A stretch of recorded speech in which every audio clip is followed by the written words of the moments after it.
started, I'm introducing myself, which is exciting. I'm Dr. Julie Gunther. I'm from Boise, Idaho. I opened SparkMD, which is a pure direct primary care practice, in 2014. This is my third year leading this panel, and I love it, and I'm super excited to be here.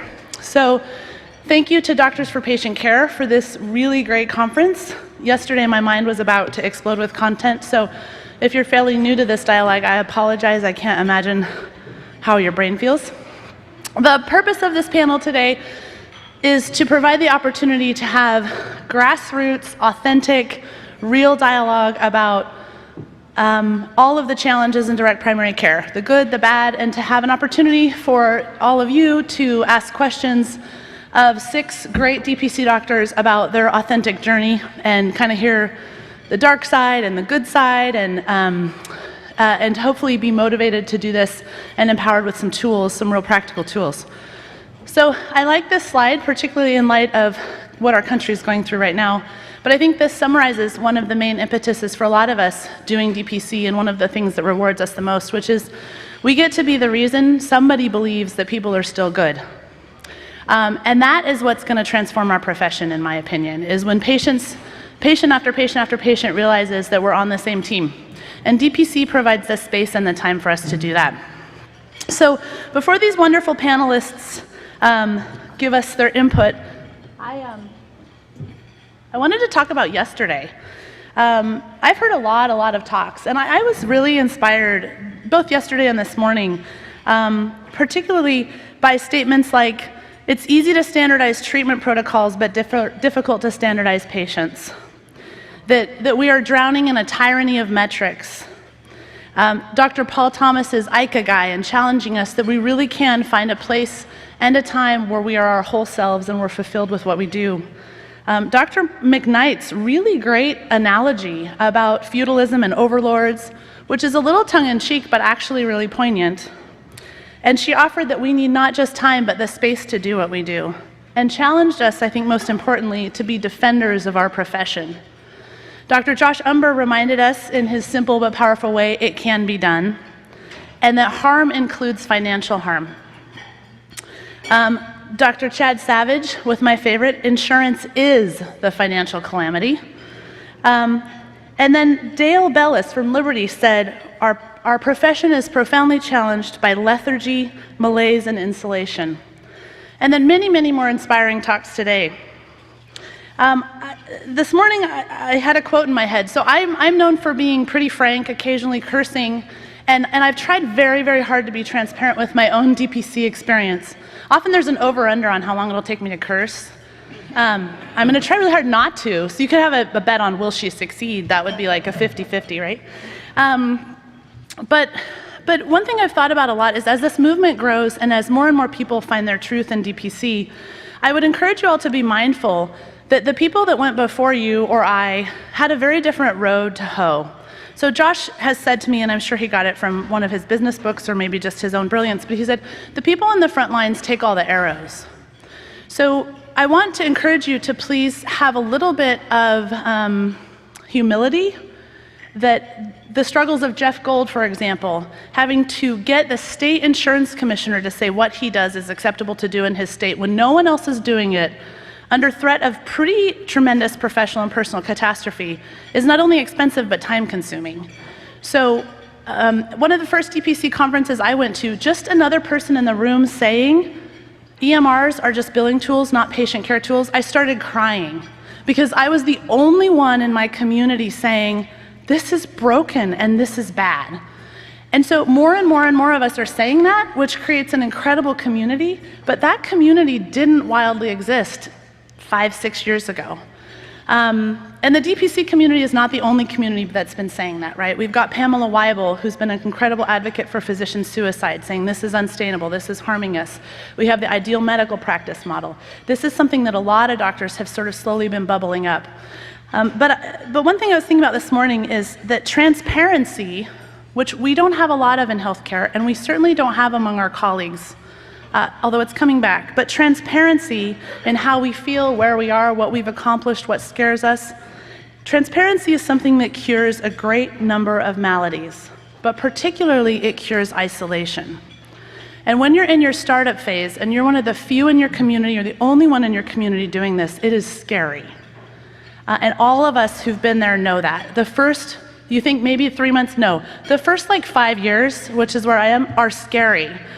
Because you get the top of one mountain that you never thought you'd get to the top of, and then from that view you realize, oh, there's another mountain. I almost cursed, but I didn't. I didn't. So it doesn't stop, right? So within that continuous climb and plateau, you have to figure out how to find your own space. So it is my great privilege today to have these 6 wonderful physicians, and I'm going to let them introduce themselves briefly, to be available to you to answer the real questions. I chose to do something first, though. I asked them for about 10 data points, and I chose to mask it because there's been some scrutiny that certain physicians aren't profitable, and then therefore they're not leaders. What is crazy about DPC is very few of us are making very much money, and the vast majority of us are very happy. So how crazy is it that some of the most educated people in the world electively are leaving a $300,000 paycheck or $150,000 paycheck to take no income, incredible personal risk, to build something so they can regain autonomy and begin to defend our profession? That is the crazy, crazy message of DPC.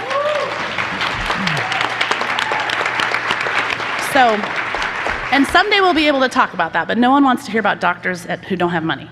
So let me see, I don't even know what to push. Green, the big green button maybe. So with the slides, can we advance? There we go.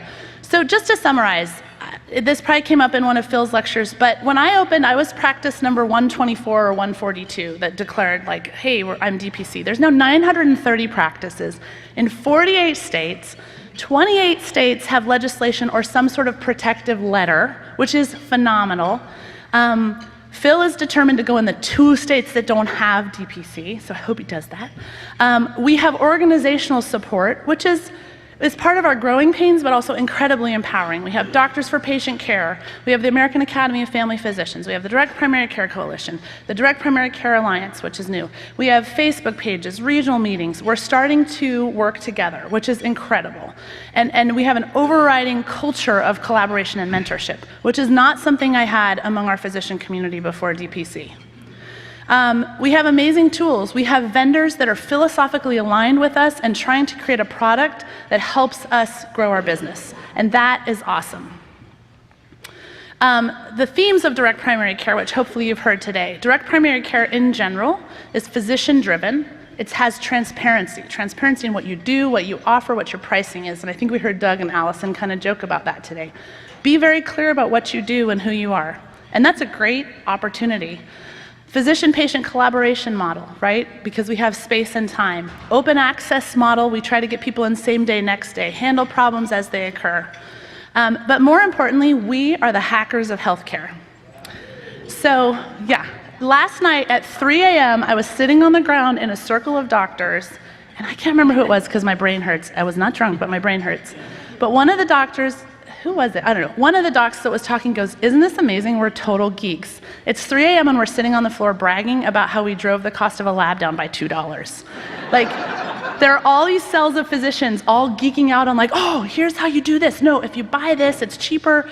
Luke Van Kirk and I were talking about dextrose injections. And I mean, amazing, transformative, out-of-the-box thinking. So this is the one part I chose to mask. This is our 6 panelists and me. So physician number 1, 2, 3, 4, it's not in order. Physicians number 3 and 4 have a very interesting business model, had a successful existing business model that was highly or moderately profitable on which they built the base of their DPC. So their numbers are a little different. And I've asked them if they're interested to disclose some of these things as we go. But these are some of the questions people usually ask, and so I wanted to kind of get through them quickly. Among this panel, the least amount of formal DPC time that someone's been open is 12 months, the longest is 52 months. The number of patients most panelists had at opening ranged from 0, 2 physicians started at 0, to starting at 220. The question marks are because actually we have, and you can see urgent care, we have a few physicians on this panel that owned urgent cares, or were able to like sort of semi-transition an existing panel, so how many they had at opening is really more nebulous. Funding, how did people fund their DPC? The first person is a partial owner of an urgent care. The second person took a personal, so the 3KP is how much of a personal loan someone took. So I had to cram all this in, right? So $3,000 in a personal loan. Someone took $50,000 in a personal loan from their 401k. Someone had an established urgent care, and so they had no startup funding. They just used money and profit from that. Someone has 2 other established businesses, which has supported their profitability. Another one had an urgent care that generated some revenue and had $12K of a personal loan. Another provider, physician, had 3 separate loans, one from family, one that she'd saved up, and one from a personal friend, acquaintance, for $33K. And then the last person funded with urgent care work the startup to a tune of a personal loan, so to speak, of $180,000. Physician, so then the break even, the number of patients at which someone broke even, one of the physicians answered the question wrong and included their own profit in that. So one of those numbers is lower. I think it's physician number 3. Like by break even, I meant before you take an income, but they're a smart business person and included taking an income. The revenue, so total revenue for October 18 among these practices is shown there, which is really interesting, right? I think. The profit. Super interesting point, profit and revenue. The highest revenue doesn't have the highest profit, right? Current patient number, practice number 2 added a partner, so the physician number 1 is at 924, doctor number 2 is at 172, and they will cap doctor number 2 at about 600 patients, or at least is their plan. So there's the goal patient number, and which EMR or clinical care tools are they using? RCON stands for Rubicon, RAC stands for Hello Raish, which is a virtual assistant company. And so that hopefully will get us through a ton of the questions, because these are some of the, okay. So if you've seen one DPC practice, you've seen one DPC practice. We talk in this community about pure DPC. I think it's time to move away from that. There's definitely sort of a startup recipe, and you'd be wise to follow it if you're stressed, pressed for time, and have not a lot of business acumen. But what you'll learn from these panelists, I hope, is that everyone's got something. And it doesn't matter if it's a personal loan, a loan from patients, selling your house, a spouse or partner who works, a side job in aesthetics, like you've got some way to make this work. And then this is about transparency. So these physicians are hardworking and courageous, and they're disclosing to you some of the things they're probably a little scared to disclose, like the areas where they decided they probably sucked. So I think that deserves a lot of respect, because it's not easy to say, I'm still here and I'm working hard, but man, I screwed up a lot. So with that, I would ask the panelists to just go through. We'll start down there since Sasha's choking on water. So say your first name, well, introduce yourself, and particularly where your practice is, and maybe one short pearl to sort of tickle people's ears so they know who to ask what questions of. I'm Michael Champy. Been doing direct primary care for about 5 years now. Located in the Portland, Maine area. So again, the quote that comes to mind that probably fits me best is a quote from Sir Winston Churchill, saying, "You can always count on Americans to do the right thing after they've tried everything else first." I think I'm a case study in how to do all the wrong things or learn lessons until you finally get it right. And again, always room for improvement, but and we can certainly get into it more. And I'm happy to answer questions and explain what I mean. But doing it now, kind of feel like I'm on the other side where things are kind of stable, looking around, paying myself, and very happy with where I'm at now. I'm Shane Purcell. I'm from Anderson, South Carolina. And in January, it will be 3 years we've been in practice. I have a partner.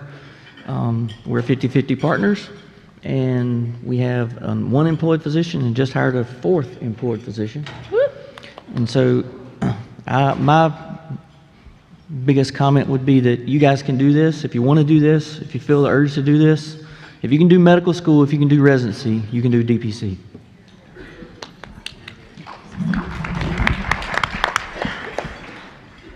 Hi, my name is Delicia Haynes. I'm a family physician in Daytona Beach, Florida. I started my own practice right out of residency with no business background almost 10 years ago and switched to direct primary care about 4 years ago.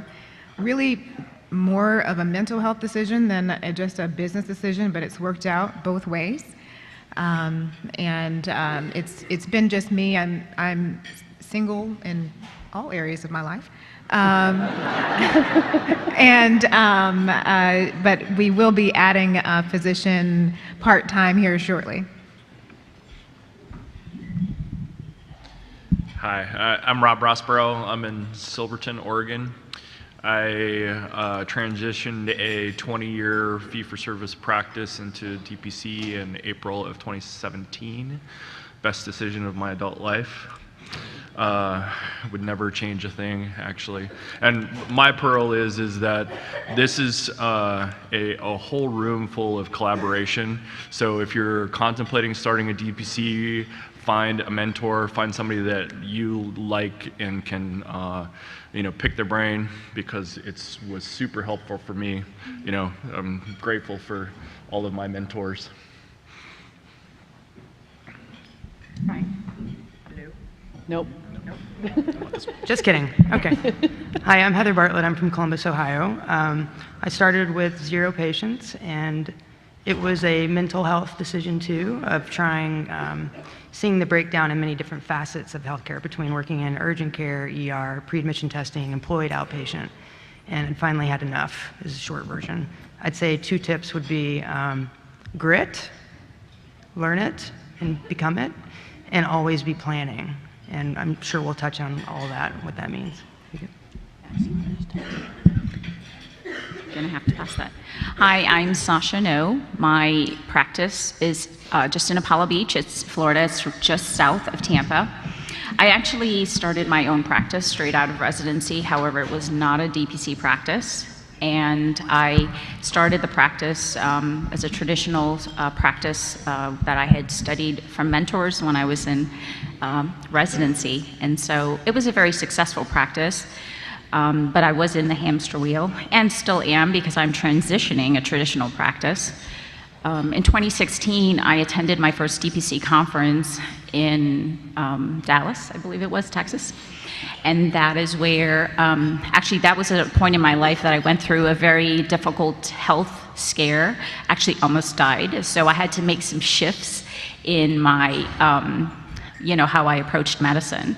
So I had heard about DPC, I never really looked into it, but after you have a second chance at life, you reevaluate a lot of things. And I decided at that point, I'm going to do medicine on my own terms. And so I came back from that conference just really fired up. My husband was there, and I just knew this is the way we need to go. So since then, we have been transitioning our traditional practice, and we're still transitioning. We're working on the last few commercial plans that we're trying to get rid of, terminate, and hopefully convert some of those patients over to DPC. In full disclosure, I actually also, since then, in that pursuit to really live life on my own terms, do medicine on my own terms, I also spend time as an expert in a field that was in my first career as a researcher, and so that allows me to have a few extra businesses as well. And I love the idea of having a diversified income, and I think for me, one of the pearls that I want to just throw out there right now is that we're a room of amazing supportive physicians, but you have to figure out what medicine needs to look like for you. And so, we may feel pressured by one thing or another. The concept is, if you want to do medicine on your own terms, do it. DPC is the way to do that. But it looks very different for many people. So don't be afraid to do DPC your way. Awesome. So, yeah. So we have about 70 minutes. I'm going to ask this panel probably 2 more generalized questions, and then I'm probably going to open up to just questions from the floor for about an hour. Do you feel like you have about an hour's worth of questions? How many people have questions already? Like, just want to know money and numbers and, okay, not too many yet, being brave. So I'll ask questions first. So one criticism of DPC has been that we talk about the physicians in healthcare. I appreciated the point yesterday that was made, which is what I believe, which is that when you care very well for the caregiver, it naturally distills down to the people who need care. I liken our healthcare system to a super, super, super wildly dysfunctional, abusive marriage, and then someone's complaining like, what about the kids? And I'm like, wow, well, we've got to fix what's going on with the parents first. So, but to honor that, I changed my question a little bit. So if whoever wants to take this can, the question or the request is please share with us a DPC success story that has affirmed this model of care for you. This can be personal, about a patient win, and patient wins are more telling for the non-physician folks. So nudge you a little bit. But would anyone, a few of you have mentioned that this was very much a personal decision, and then I know Dr. Heather had a great patient story, but would somebody share? Good, Dr. Haynes is going for it. Oh, sure. So I always wanted to be a community doctor when I went to medical school. And then when I started my own practice, I felt like I was in a box. I was in a prison that I created. It was very pretty because I was an interior designer before medical school. So it was a gorgeous prison, but it was a prison nonetheless. And I didn't have time to get outside and become the community doctor that I always wanted to be. So one day, as a direct primary care physician, I noticed the patient came in, new patient, African-American man with his blood pressure in the stroke range, but his haircut was on point.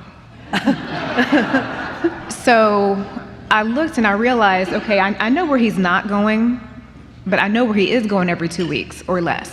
He's getting his haircut. So I realized that that's the intersection I needed to make. So I went to the local stylist and barbers in our town, and I said, hey, can I teach you guys how to screen for high blood pressure in your shop? And I bought a whole bunch of blood pressure cuffs, made a rack card of this is what normal is, and it also had some marketing material too. Just started doing that around town. And interestingly enough, in my area, I'm the first direct primary care practice in our county. The paper has never done a story on me as a direct primary care doctor. However, they've done story after story about the things that we've done in the community because I am a direct primary care doctor, the things that I've been able to do. So I think, as far as just being the doctor that you wanted to be and being able to see a problem that was always there and having the time to actually do something about it was just a huge difference. Awesome.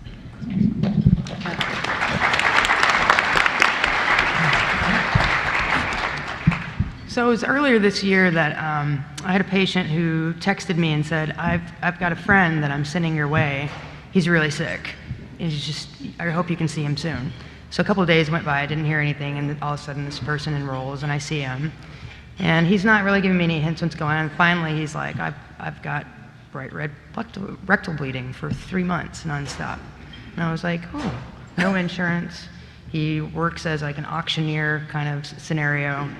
And basically he was like, I wasn't really gonna do anything about it because I didn't have any insurance. And I was like, oh, okay. Well, let's get some labs, and also you're immediately gonna go get a cash colonoscopy.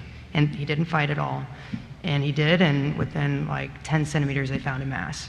So within a week of coming in, I'd already got the referral to Ohio State University. Within a month, he had it whacked out, and it's done. And when people do that story of, the cherry picking, yes, we talk about that, but like, how do you actually help people that don't have any access to care? They're not possible to help people that don't have some type of insurance or whatever. You're leaving them stranded. And he was like 100% validation of, this guy wasn't gonna do anything. And if you're gonna talk about societal strains and anything else, so when he was gonna roll up into the ER, when he was like tachypnic and going to the ICU and unable to go to the operating room, like that's a societal strain. And so when people talk about economic stuff, it's interesting when you can flip that story of, we did quick intervention. And anyways, that was my confirmation.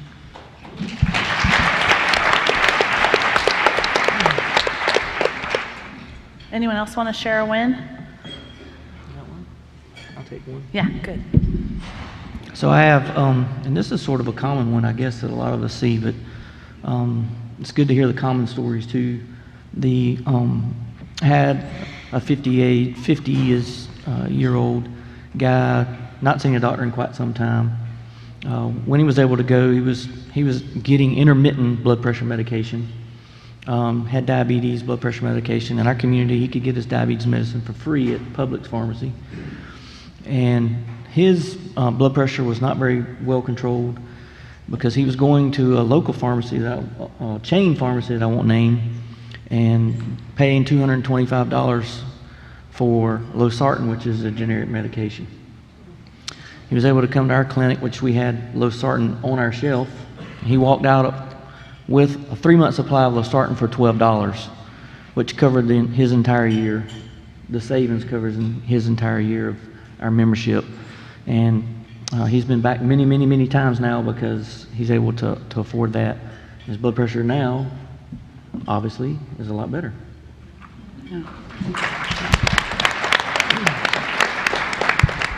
So this isn't just like a one-person thing, but it's a patient DPC story. When I transitioned my practice, I've been in town for 20 years, and I didn't want any of the older people to have to go find a new primary care doctor because I was deciding to quit my job and move somewhere else. So we decided to take all of our 85-year-olds and above and take them for free. And so because I'm the boss, I get to decide what to do, which is way cool. And but it's just really, really fun to be able to take care of older people and not have to worry about the financial part of it. We still use their Medicare. We help them navigate the system. And then the other thing that's really nice is that we have so much time in DPC. And we do home visits. We take Emma and I go out and we do a little home visit. We can draw blood, we can do vitals. And it's just amazing to see somebody in their own home environment. And, you know, we keep people at home so, you know, they don't have to go to the assisted living facilities or, you know, the nursing homes, so. Yeah. So Julie said that we're going to talk about the dark side too, and I mean, I consider myself a little butterscotch, but I will do the dark side just because, right? No, what I can tell you is because I'm transitioning an existing practice, I still feel the pain that some of you hybrid docs may feel, which is getting the help for patients that they need. You know, my DPC patients, not only do I get to spend a ton of time with them, but if I need something for them, I can order that. You know, the patient who is still in the insurance model, we're still, you know, we still have to do the processes, whether it's a prior authorization or the patient really doesn't have the concept of even the benefits of even spending the money to get it, even though, you know, because we can get it still cash pay. We don't tell them, look, this is just for our DPC patients, but their mindset is shifted. And so it's very challenging to, you know, it's almost at times a little, you know, my care is the same across the board. That's one of the things that we do in our practice, okay? So just because it's a traditional, you know, it's a hybrid, it doesn't mean like my insurance patient gets any less time, but it's almost schizophrenic, like, okay, I know I'm going to have some hiccups with certain patients and getting the care that they need because they're still in that insurance model. My DPC patients, I make those decisions and we move forward. And so I love that, you know, even with the patients that I do have that are DPC patients, if they need the injection, we've avoided, you know, we've avoided going to orthopedics for consultations because I can get the MRI for, you know, a fraction of the cost. I mean, they have, you know, invested in the value of DPC, and it makes it such a free thing. Like, me knowing that the room that I'm going into is a DPC patient is like a breath of fresh air for me, to be quite frank. So I just wanted to share, you know, there's the good side, and then there's the side for those who are still running hybrids, that at least it's painful for me still, Right. yeah. Yeah, and you'll talk to people who say hybrid is not the way to go because of this tension.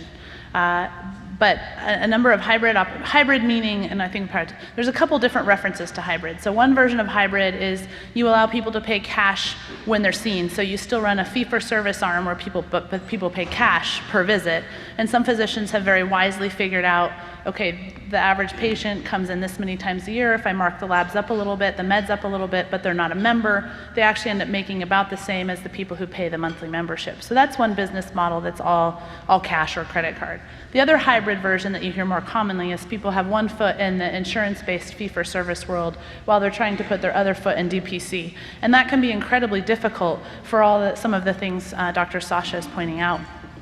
So I have one quick hack story that I'm very proud of. So what comes up in DPC sometimes is people say, well, what about the poor people? You charge, people really struggle with the concept of someone has to pay you, therefore you're only catering to people who can pay you. And I think Dr. Chad Savage's work points out the fallacy of that. I charge about $2.30 a day for grown-ups. I charge, I can't even fit, $10 a month for kids up to the age of 21. So like it's not even charging really. But but what DPC has let me do is start to think creatively. So the specific patient story, I have this delightful woman who established no health care in the prior 2 years, very, very, very overweight. Her BMI was about 52. Just delightful as all get out. Quit her job to be the primary caregiver for her patients who have dementia, or her parents, who have dementia, and they're also not well off at all. So really, really tough financial situation. So we come in and my first assumption is, oh boy, we're gonna, depression, diabetes, like all this stuff. And she's got a very rotund abdomen. So I'm doing an exam and she lifts up her shirt and she has like this double bubble alien baby, right? Like you see the umbilical hernia, I can see the peristalsis, I can see the veins of the small intestine. Like we were running on like vellum, which Dr. Haynes would know, but that's that super thin, you can see through it paper. I mean, not even that. And I was like, oh dear God, don't even touch it. Like don't move, don't touch, don't breathe. So uninsured, didn't even have a health sharing ministry. There's an amazing physician duo in Maryland and they run affordablehernia.com. And I had another patient go to them before. And they charge $1,900 flat rate for hernia repair. They court a $75 consult visit. They have an agreement with a local hotel and visiting angels service. They help coordinate people fly in, meet the surgeon the day of arrival for their pre-op, go to surgery the next day, recover in the hotel that day or the day after with the visiting angels and go home. So I told this patient, I said, how many Facebook friends do you have? And she said 500. And I said, so we need to figure out how to get you about $2,500. Do you think everyone on Facebook would donate $5 for a health catastrophe? She said, I'm too ashamed, I don't want to ask my friends for money. So I reached out to my practice and I said, if everyone in my practice donated, and this is not a great win, but I did this wrong. I said, if everyone in my practice donated $5, we could support a patient flying to Maryland to have at least $5. So I had about 60 people give $5. I should have handled that differently. I should have said, if our practice can raise $3,000, but people thought I was asking for $5. But we raised enough to pay for her $75 pre-op consultation. The practice, me, put in a little bit more. And then she was able to raise $2,000 with her family. So she came to me after her pre-op and she said, I have to get my BMI under 50 or they won't do surgery. So I called or saw her every week for the 6 months prior to her flying to Maryland. When she left Boise, her BMI was 47, and I was like, do not touch anything in Washington, D.C. Do not drink, do not touch a bag of potato chips, no salt. She had her surgery, came home, I did the post-op care.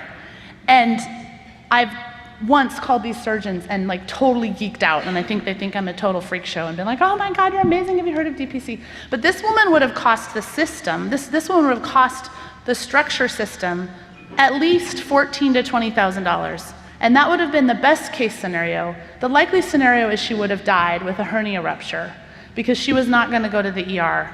Because while she has no money, she has the integrity to say, if I can't pay for it, I'm not going to use it.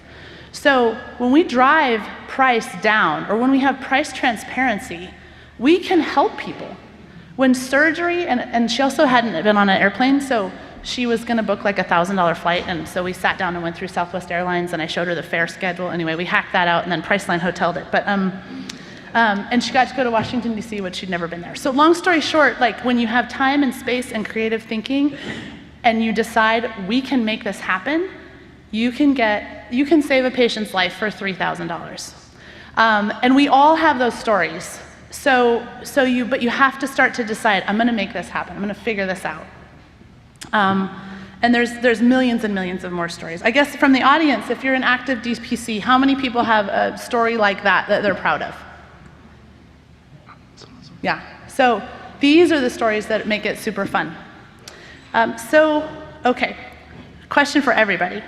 What is the one thing you wish you knew sooner in your entrepreneurial timeline?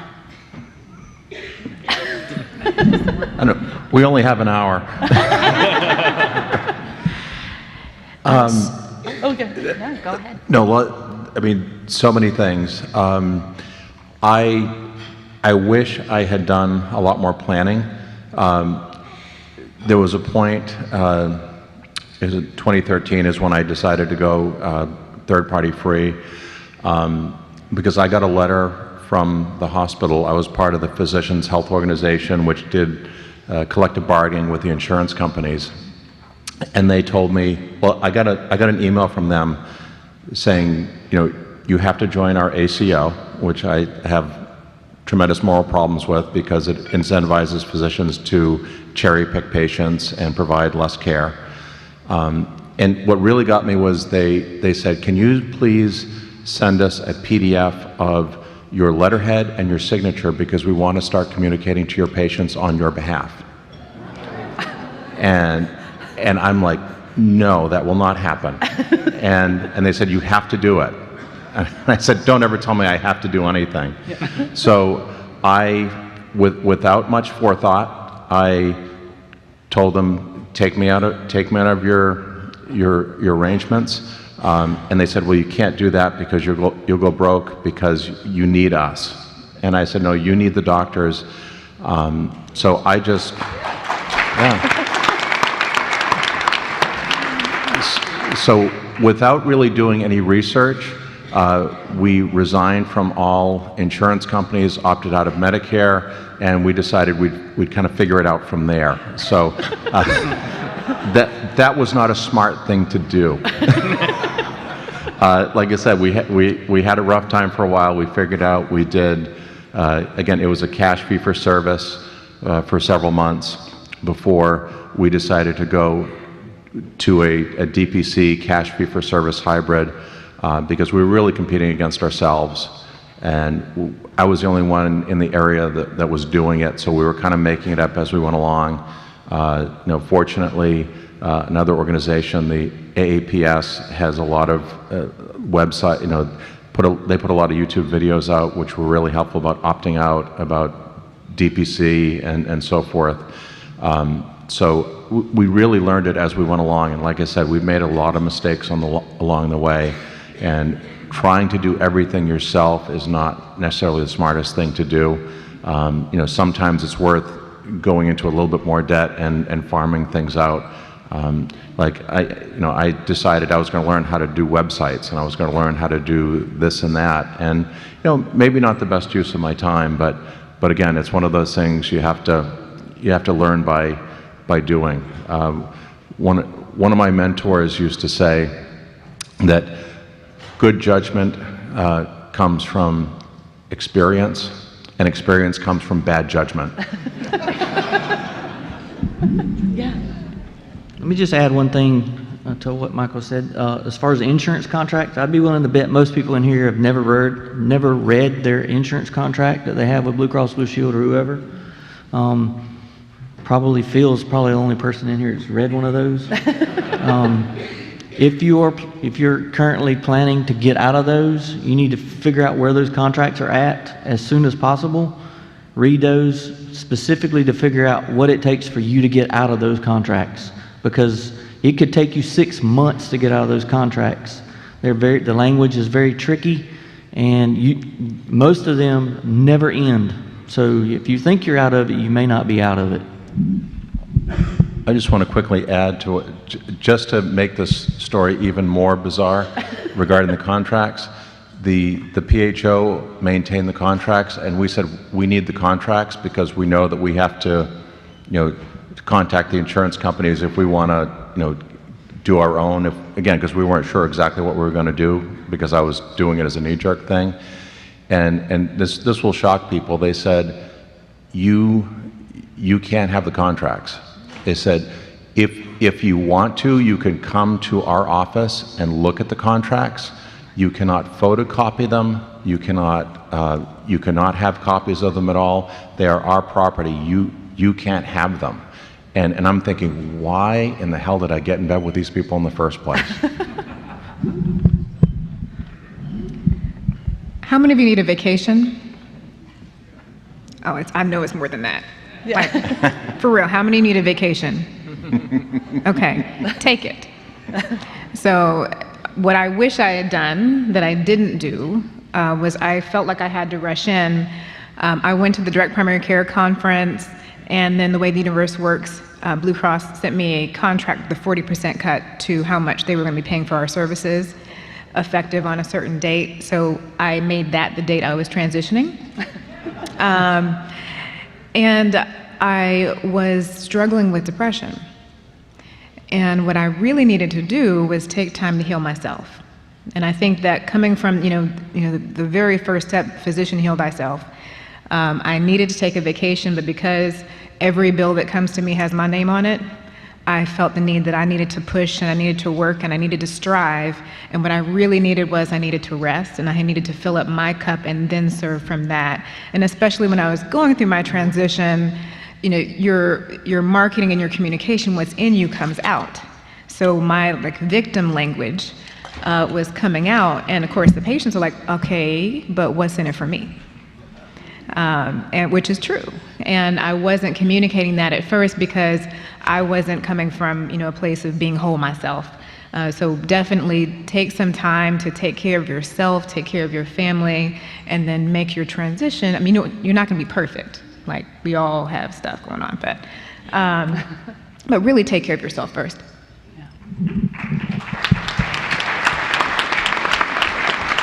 I guess I'll go ahead and share. I would like to echo what Delisha says. I think if someone, we get taught in residency that to be beat up is okay. And we enter this mentality of, we have to give until we can't give anymore. And we are all naturally loving, kind people. We love helping people. That's why we went into the field that we did, okay? But being free to say, look, this is who I am. I need to take a break, and that's okay. And I'm going to, say no. There's a song out there, my name is no, my sign is no, my number is no, you need to let it go. My kids are going to cringe when they see this video because I have threatened to actually sing that song on stage. But really being able to say no. I wish someone told me earlier on I had the freedom to say no, because I kept, and I'm not trying to play the victim. I'm a smart girl. I know what I was doing, but I wish the light went off sooner than it did so that I could take care of myself. But I think what DPC has done is given me the freedom and the vision to go after that and get out of this hamster wheel. Because I was in practice almost 5 years before my DPC aha, I have to strategically do that. And that's taken a lot of, to run a successful business, that's, it's taken a lot of help. I don't do it on my own. I have a great team. And that's another thing I would say, surround yourself with a great team, because you're never going to be able to do it alone. And the people in this room, like Lee and Josh and Chad and Julie, who have just really helped me so much along the way, we can't do it alone. So I wish I knew of the community sooner. So. Yeah. Heather's going to talk. Dr. Heather's going to talk. Kenneth Richter, who's a role model in DPC said he wrote an article actually a couple years ago that leaving the healthcare system for some people is akin to Stockholm syndrome. And there is this, so when Dr. Haynes says, physician heal thyself, and she has a great slide when she talks that has a really beautiful teacup, and it says, we serve from our overflow. But when your cup's empty or half empty, where do you serve from? And I think when you're impaired, you don't know. When you're living in the swamp all the time, you don't know you're living in the swamp, right? And you only realize, or better analogy, is that really, really crappy relationship you had probably didn't look so crappy when you were in it, right? But now that you're out of it, you're like, that was a crappy relationship. And when they come back and want to go out with you again, you say no matter how fun they are. So I think until you get out, or until you are able to practice with authenticity and the space and time that you need to be a multifaceted person, I think the difficulty is you don't realize how impaired we become over time. And that's a challenge. So if you're tired and angry, or you think, who's that crazy lady up there telling me what to do? I would contend you need like a 3-week vacation, Priceline's cheap, and an antidepressant and a counselor, and you'll feel a lot better before you make decisions. Yeah, just to piggyback real quick, we all kind of have a personality trait that, whether we realize it or not, has probably been exploited, which is perfectionism. And when you're employed, everybody says, "Oh, if you could just see two more patients a day," and you're like, "I can do it. I can do that." If you could just check just 2 more boxes, yeah, I got that for you, no problem. And it kind of cycles out of control. But you have to be careful, because when you actually get into your own company, your own business, that will work against you as well. And when I finally decided to pull the trigger, actually I didn't, my wife did, on the day that I was going to open my clinic, she said, "That's it, today's the day. You go in there and you flip that sign." And I was like, "But everything's not ready." She's like, "It doesn't matter. It won't be ready. Just do it." And then when people say kind of take the leap or make the jump, I'll say this very seriously. It's okay to drink the Kool-Aid of DPC, but you need to read the ingredients very carefully. Okay? And if you do that, then fantastic.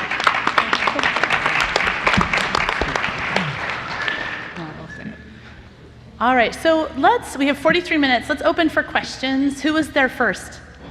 Okay, yeah. That's actually a great segue into my question. I've heard it at this conference and at prior conferences. Do the things that you love to do, and those daily tasks of whether it's running a business or something clinical, hire someone to do that, the things that grate on you. So what are some examples of the things that you have actually paid someone to do, whether it's someone in your staff or a consultant, and how has that been successful? So Mike, you brought this topic up. Do you want to start? Or was it, yeah, you did. Yeah, I did. And I'm still not very good at delegating things, because I'm still my own janitor, and we could afford someone to come clean, but I still do it myself. Kind of keeps me humble and reminds me that this is my practice. Some of the IT stuff we do hire out, because again, I'm not an IT person. I'm just trying to think that there's not a lot. Who manages your website? Do you have a website manager? No, I still you do manage that. It? Do you have an I still do that. Do you have an accountant or a we economic have. partner? My wife is our practice manager and bookkeeper, but we have accounting services. We have people. We found early on that trying to do practice management and just keeping everyone's credit cards on file and charging them every month. We did it for like the first dozen people, and then we realized, no, this is not even so high risk and just too much time. So we're using Hint and. Later switched over to Atlas. Both are fantastic companies, but you do have to do some of that. We try to send folks to counselors and teachers, although sometimes we counsel patients because they can't get in anywhere else. So I'm not really good at that yet. Okay, who's a better answerer of that question? No, I'm teasing. Yeah, go ahead. There must be a lot of perfectionism up there. Yeah. So call me a princess. But if it's something that I don't like to do, I usually find a way not to do it. I find a way to invest in someone else doing it, and then I work with them. I've got some bartering relationships. You have to have very good boundaries around those if you choose to do that. I've trained people in my office. So I have an MA who's been with me for almost 10 years and sent her to QuickBooks training. Now, I still look at everything, and my accounts payable, people who help with that don't help with the accounts receivable. It's very separate. It's important to know how to do the things. And in the beginning, before you're profitable, there's a lot of things that you're going to have to do. And then I keep a list of things that kind of piss me off for the week. And at the end of the week, I look at the list and I do something about it. Which usually it means that I need to find a way to bring someone on to do that so that I don't have to do it anymore. And as we've been more profitable, it's been easier to find someone. And it's a blessing for them. There's people that love to do stuff that you don't like to do. And that's exactly what they're meant to be doing in the world. And I should be operating in my brilliance, and they're operating in theirs. Basically anything that I don't want to do long term, I find a way to kind of take myself out of it as much as possible. Yeah, so are you answering, Rob? Sure. Yeah. When we started up, I wanted our practice to be sort of the anti-clinic, but also have the real clinic feel. So we brought on staff long before I was really profitable, because that's sort of what my goal was, my model. So I took my office manager, Janet, who's here, with us, and we work together to build our practice. So she does all the things that I don't like to do. It's the collection of money. It's hard for me to ask people for money. I just like to practice medicine, and so she's very talented at that. She's gifted, and then we hired our MA as soon as we could, and it works great. So if anyone's going to call you princess, they can call me queen. So we have an account. So I have a pretty high revenue, and I've been open for quite a long time. Relative to DPC. I've been really transparent. 2 years ago, I had breast cancer, and I made a really abrupt decision. I realized I'd built myself a job, but I realized my passion was to build a business, and those are different things. So from installing my own flooring, wallpaper, lighting, there every other weekend, building cabinets, moving things, because we didn't have enough money when we started up, but I had a vision, so as we had any extra money, I'd put on a barn door or move this cabinet. After my diagnosis, I have a lot of arthritis. Anyway, there's a lot I can't do and a significant amount I don't want to do. So I've chosen to scale the business and pretty much kept the spend with the revenue. So I have 2 MAs, an esthetician, 4-day-a-week nurse practitioner, 3-day-a-week physician assistant who's straight out of school, so she's functioning basically as a scribe and like my girl Friday right now. We have an accountant and a lawyer, but we don't use them very often. Like, I use the lawyer for the LLC, and we trademark some stuff. We actually had a trademark infringement, like straight up hilarious company out of California calling themselves SparkMD, logo, everything, 2 years ago. Yeah, that was kind of interesting. And now I own a building, so we have a plumbing company that comes out sometimes. One of my MAs, her job is to clean the clinic. My other MA has been a medical assistant for 26 years. She used to run her grandparents' grocery store, her parents' grocery store, and she's been my right-hand woman for 9. She just took over all the ordering. She does she works from home on Fridays and just straight up Hound Dogs collections and billing.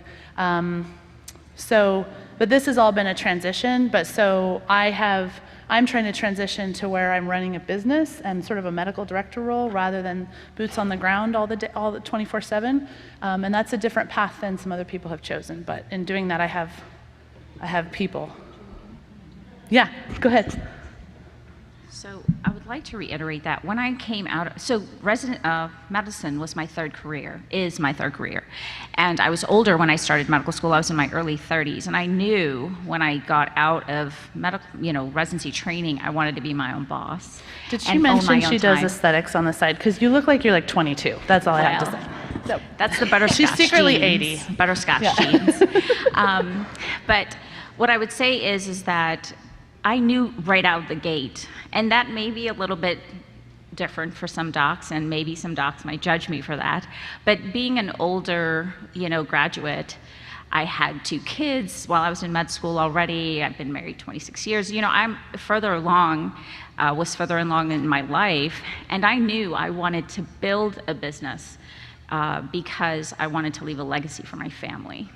And I wanted to own my own time. Actually, owning my own time was the #1 reason I wanted to start my own business, because I don't like people telling me what to do. In addition to being a perfectionist and a control freak, which is another reason why we have to hire all these people. Sometimes some of us are more, you know, knuckleheaded than others, and it takes major events to show us that we need to do that. But I too have a good amount of support staff, as well as a physician assistant that I've brought on, and have been through hiring, you know, nurse practitioner, PA. We have a PA currently, and so I know that I need the help because I want a quality of life that, you know, for myself and for my family. And so I would say, you know, my goal is for the business to run whether I'm there or not. I love seeing my patients, but I also love serving in so many other ways. I do medical missions, I speak, all these things. And so for me, it's not just about being in the office seeing patients, and I love that, but my own personal purpose is beyond that, so, yeah. Yeah, I think you're next, yeah. Did we lose did the person who was waiting there give up? Okay. Do you want to ask your question? Okay, your legs probably got tired, I'm sorry. My question is I started my DPC in February of this year, and I've been going forward with marketing, and I hear a lot about marketing to companies. And other than sending out letters and walking into businesses, is there any other path anyone can suggest, or any kind of resource? Somebody told me to look for TPAs. Well, the TPAs, it's not like you can just look them up on Google. So where are you finding those contacts? Since she's new. Yeah. All right, I'll give this a go. My first year was miserable because I didn't want to do any self-promotion. And when I finally decided to ask patients if they felt comfortable and they liked their service, I mean, it kind of went to everybody because everybody was so happy, but to do Google reviews. And that is free and necessary. So between Google reviews, your SEO, and word of mouth, like patient care, that's good. If you use Yelp, it's a waste of money. Print stuff doesn't work. Wait a minute, what's your question? You're nodding your head. Like it would. Okay.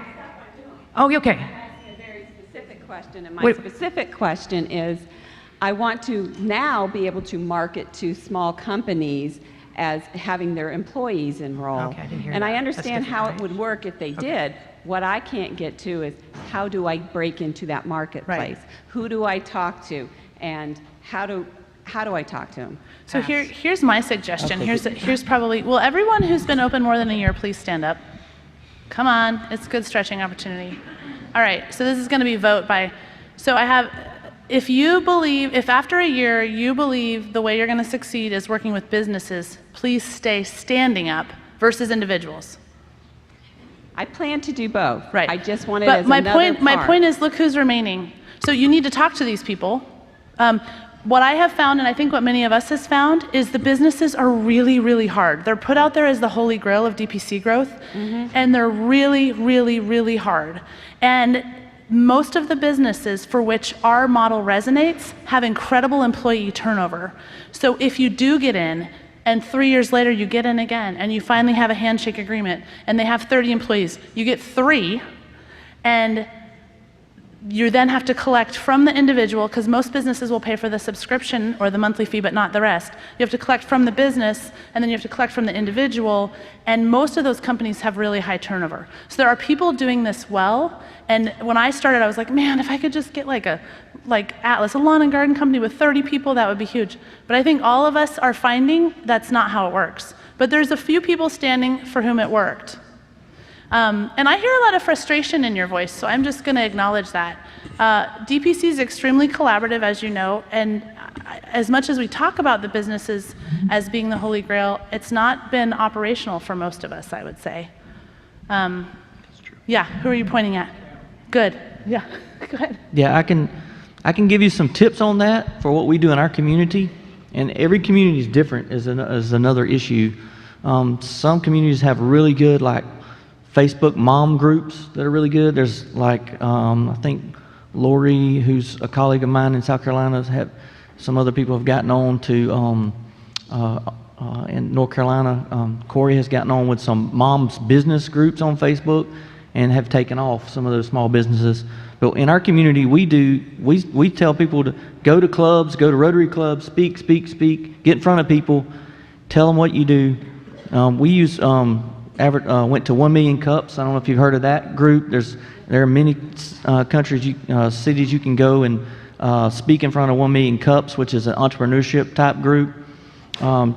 Chamber of Commerce may be a good avenue for you, or may BNI is not, good. because BNI. some are good, some are bad, some are very expensive, so you can at least check into that. And I'd also say, don't waste money on print advertising, radio commercials. I guess you could. I did a little bit of advertising on one of the local Christian radios. Again, they're very into the health sharing ministries, which dovetails very well. So, but again, you have to be strategic. I mean, if the local, top 40 station wants you to advertise, don't bother. So free advertising the best. Like if you can get on, if you can get free stories on the radio, TV, especially if you're new in town and it's a new thing, that's always helpful. And the best advertising is free advertising. Social media is a relatively cheap way to do it, on boosting Facebook and posts and tweets and so forth. Also, another potential way to connect with small businesses who may be more likely to get it. NFIB, the National Federation of Independent Businesses. Those are mostly small businesses that are working together for advocating for other small businesses, so that it's not expensive to join them, and they actually may be able to share you some resources, who the other members are in your area. So that might give you a target list if you want to go with the small businesses. And if you want to build your business, if you want to augment your practice with small businesses, don't go for the company that has 100 or 200 or 300 employees. If you land those, you might grow your business very quickly, sometimes too quickly. And the trouble is, what they give you, they can also take away. So, yeah, it sounds great to get 300 new patients, but if they decide to sell the business or they close, then you've lost half your practice. So, better to do it with maybe a dozen. Don't target companies that are more than 25 individuals. It'd be my advice, because you won't take too big a hit if they leave. Right. So let's go. I know you've been standing a long time. Go ahead, sorry. I just had a follow-up question. You mentioned about drinking the Kool-Aid. I drank the Kool-Aid 2 years ago and in process of starting a DPC practice next year. You made a comment about ingredients, so I was just questioning maybe what you meant by those ingredients. What were the important ingredients? That's a good question. And maybe a second part question is, maybe someone might comment about naming your business and whether or not, what the pluses and minuses of using your name versus coming up with a unique name.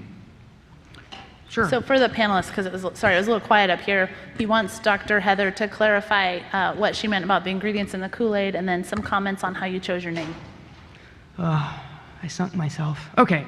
No, so Kool-Aid, when I reference that is, when I was looking into this movement very quickly, I actually was thinking about I'll do a $75 cash urgent care, because I was so disgusted with what was going on in the urgent care business model. And that's how I stumbled on this. And so, I actually found Brian Forrest first, and then I heard Josh, and then I was watching all the videos. And part of the willingness of me being up here is that there's a lot of discussion about success, and nobody talks about you need to have, just like actually Julie has said multiple times in her feedback, that's probably a 3-year plan, just like any other business. And I think as physicians, we have this idea that I'm not a business, I'm a clinic. No, you're a business person first now. And if you're not, the fastest way to lose is to have a plan. I mean that very seriously. You need to be planning nonstop. So you need to be on a budget. Honestly, you need to be on a family budget. As doctors, none of us know how to do that. We shouldn't have to. We've earned everything. And when doctors call me and they're interested in doing this, the first thing I say is, how big are your golden handcuffs? Because if they're pretty big, you probably don't want to do this. If you're not willing to make lifestyle changes to make sure that you'll have success, if you don't have instant success and you're in it for the long haul, that's what needs to happen. So, you know, Julie's got a great Google file, but like, honestly, step one, when I was talking to somebody yesterday, is what do you want your, literally step one, what do you want your business to be? Do you want to have a doing business as? Do you want your LLC to be your name? Pick that first. Get that filed. Don't waste money having anybody else do that. You can do it for like $75 online with your estate. Then you can go get your bank account, and then you can start doing everything else that you've been churning in your head about. I can't wait to go buy this card or make these flyers or go get my lease or, you know, all that. I mean, that's the very basic of where you start. When I picked my business name, I picked Columbus Medical Enterprises LLC. Why? Because if I did decide to sell it, it doesn't have my name on it. I have my doing business as name, but I have my LLC name, and the DBA can be changed. Also, I thought if something nasty happened legally, I don't really want my name on that. If something weird did happen, even though there's a lot of pride to it. So, So can you clarify a DBA just real quick? doing in case business people as don't name. know? So Yeah. like my business name is the Bartlett Medical Clinic and Wellness Center. That's not my LLC. So, and it's a separate mixture of filing thing that you need to do. None of this is rocket science. If you ask an attorney to do it, they'll say, oh, we'll do it for $500. There is no reason. The other thing about the Kool-Aid is as soon as you hang your shingle or you file that LLC, I don't know how they find this stuff, you will hemorrhage cash. If everybody who comes up and says they can help you, you sign on. You do not need that. And we have been force-fed that we're idiots and that we're so stupid, we're doctors, but we can't run a business. Have some faith in yourself. You absolutely can do this, but do the research. So that within that comment, a question was how people pick their names. Do you want to just say your names again? So, and then if it's the name, we won't belabor that point. But Well, I had an established practice, so we just kept it. It was a Champy family practice. My dad had started it, so because we had a reputation in the community, there was some draw to that and some continuity. So we kept it. Although if I had started a new practice, I probably would have come up with something, jazzy like most of the folks around here have. But it was we just had the name, so we just kept using it. Our business name is very original. It's Direct Access MD. But I have to confess, I did not come up with it. My partner came up with that and already filed the LLC before I could do anything about it.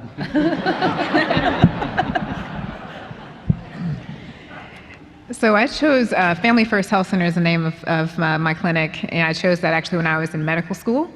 And it's what's most important to me is my family. So in every situation, especially right now, my mom has cancer, so I'm flying back to Kentucky all the time and have to put my patients on notice that I'm going to be out. So the name has already kind of established the expectation, and because I knew also that I was going to be at some point having someone else join me, so it didn't make sense for it to have my name if I was going to have someone else joining me in the future. Yeah, ours is Township Health DPC. And we just kind of brainstormed a little bit. We're in a little small town, and so it's kind of like a township, so it sounded nice. Came up with a logo. Not really much thought process in it. Mine is Direct Family Care. I actually have a completely separate LLC for that business because I am doing a hybrid, so there are some things that, legally that needs to be considered there. But I'm a family physician. I didn't want my name on there because of the fact that I wanted to be able to grow a business, not something that was hinged just on me. And it was close to direct primary care, and so I just wanted to put family in there, but no other reason. So I'm Spark MD, and actually I brainstormed for about 16 hours with my husband. I wanted a concept of the first thing that arises from the fire. But Phoenix is overused, and you get Phoenix Online. And then if you use FENIX, which is the original origin, it just looks weird. If you use the original origin of the word, it's called BENU, B-E-N-U, and BENU, family medicine, sounded like woo. So none of that worked. So we came up with like a list of 22 things, and what I would say is I didn't want to name it mine because I had a vision to grow, so I didn't want it to have Gunther, which was at the disappointment of my in-laws. But some of our original names were, the URLs were taken, or if I Googled it, you got into like some nasty places. So Spark MD was what we came up with. Where I live, there's a lot of forest fires, and if you grow up there, they're actually a source of renewal. And I like the subtlety of, like I've said before, burning stuff down. But yeah, you want to make sure you can find the URL. The other thing, Paul Thomas did a great talk at the summit this summer, just with branding consistency. So Paul has just really done a fantastic job with social media. So one consideration, if you can get it, is when you come up with your name, you want to ideally be able to have the same URL, the same Instagram profile, and the same Facebook page. We have SparkMD, but then on Facebook and Instagram and Twitter, I think we're SparkMD Clinic. There's actually a city called Spark, Maryland, so that screwed up getting the .com for a long time, but I eventually did get the .com. So anyway.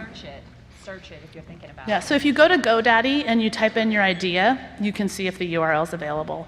And URLs are like $5 for a year. So if you have 13 name ideas and 10 of them are available, buy them all and sit on them so you have the URL until you make up your mind. Because it doesn't cost much, and then you buy yourself a little time. Okay, sorry, next question.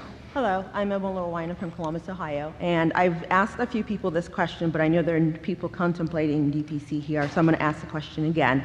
So I started in March, and it's October now. I haven't grown very fast. It's been very slow, and I've been considering different options, and I know some people did fee-for-service plus their DPC. What would you recommend when you're growing really slow to try to get things moving faster? Side jobs, but I'll let people espouse on that. Well, so yes, I have a few other side jobs, but I would say that for me, part of my efforts for not growing as quickly has to do with marketing efforts. And so for me, I'm going to be focusing on that, for the next several months. But certainly if you're talking from an income standpoint, or are you talking about growth? Growth as far as patients. Oh, okay. Yeah, so for marketing and really coming up with a good marketing plan. There was, I don't know if you were in the talk before with Doug, and that was really, that was wonderful. And so, like this year, this is our third DPC conference here with my husband. Our focus is marketing when we get back, like putting the time and effort into that, and working, I have a CRM and things like that I'm using to do that, plus all the other stuff. But I think it was interesting to know that some of the things that, I did in the beginning to grow my fee-for-service practice it's not as effective for a DPC practice. So hopefully you were able to glean some great ideas from the conference. So Heather, what are your thoughts on this? Hi, Dr. Wyan. We know each other.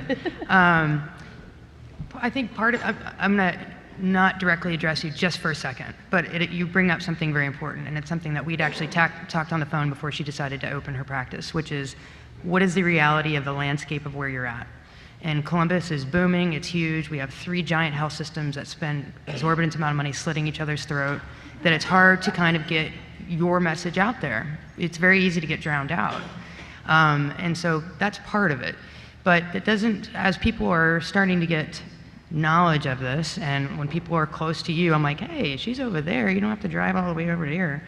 I think that that's part of the reality of it. And sometimes we're going to grow slower. And that's why I'm talking about that minimum 3-year plan. And if you nail it, fantastic. But sometimes it's just time. I have people that call and when they finally sign up, they're like, oh yeah, I've been thinking about this for like 6 months. Some people a year. 3 years. Yeah, and I'm like, holy smokes. Like, that would have been useful a while ago, but hey, I'm glad you're here. So keep heart, but it is slow, and I think it depends on where you're at. I've been really amazed meeting a lot of people around here that are like, I'm in a small community, and they like light it up. And I'm like, I'm moving to your city. I'm coming. So there's this dichotomy, and maybe it's just me. And so, you've seen one DPC practice, you've seen one DPC practice, but anybody else got any feedback for Dr. Wyan? So I'm actually more of an introvert, and so this is a relationship-based enterprise. So it requires you getting out of the clinic and going out and forming those relationships. And sometimes, and sharing your story. So when the person was talking about, start with why, I spoke at 1 Million Cups, and in the audience was the owner of a small business. I talked about my patient story, about me being a patient, and about wanting to become the type of doctor I wish I'd had. And I talked about a lot of other things, but that's the only thing they remembered. And they were looking for something like that for their employees. So now it wasn't just like, boom, we signed up, because it was a process. And the lady that asked the question about working with businesses, it's a trust stacking process. And I met with them, and then I met with their HR person, and I met with their executive team. It was this kind of a longer process, but really getting out there and forming the relationships, and identifying who you really want to work with, because sometimes we talk about marketing in mass, but it has to be the more specific it is, the better it is. So if you know that you want to work with small business owners, if you know that you want to work with women, if you know that you want to work with teens, that you want to make sure that your messaging is specific to them. And if you want to work with everybody, then you have to work with one at a time and not try to make this mass thing that works for everybody. But it does take time, and it takes building relationships. And so especially if you're an introvert, you have to kind of like drink your Kool-Aid and like get into your like situational extroversion is what I call it. And it's like I can turn it on, and then the next day, like turning my phone off, not talking to anybody. But it does require you to kind of get out there and form those relationships. So we have about 15 more minutes. Oh, yeah. The other thing is, I think there's a certain level in the public that they are trying to make sure that we're real. Yeah. And the longer you have your doors open, the more they start to come in. And it's a bizarre phenomenon. It sounds too good to be true. Mm-hmm. So I'll just wait and see if this thing actually is around, and if it's still around, then I'll participate. I don't know. That's what it kind of seems like. Our lab vendor said, when you first met with us, we knew this was an awesome idea. We never thought you'd still be open. And will you see my mom? And this was like a year ago. And anyway, so it's super true. And I was just going to say, another thing you can do, it might bear some fruit, is go to your local ER and urgent care clinic, because again, they want people to see primary care docs. They don't necessarily want people to come in to see them. And a lot of urgent care clinics don't want to do blood pressure refills. And it's kind of ironic, because there's a new Doc in the Box opened up in our town, and we love them because they'll give us, if we give a patient a prescription for a chest x-ray or pretty much any x-ray, it's $50 cash, and they don't get billed per visit if they have an order from another physician. And so we started to give them a lot of business with the x-rays, and they started sending us a lot of patients who need PCPs. So again, and introduce yourself to the local ER, because they want people to have PCPs, and hopefully they won't send you all the, drug seekers and, and folks with like tons and tons of medical problems. Hopefully they'll send you some really, people that are going to pay. Well, yeah, exactly. I mean, and it's kind of funny, speaking about, Shane mentioned cherry picking, and I'll steal something that Keith Smith said, that we don't cherry pick our patients, they cherry pick us. Yeah. Thanks for waiting. What's your question? Thank you. So DPC is a very philanthropic mission, and but at the end of the day, like Dr. Heather said, it is a business, and patients shouldn't have to choose between getting health insurance or paying their mortgage. And I've asked a bunch of physicians here who've been open, and I'm actually kind of a little bit sticker shocked at the low prices of the membership. And I would hate to think that there are some physicians that they are also choosing between that great patient care that makes them feel good, or paying their mortgage, or sending their kids to summer camps or things like that.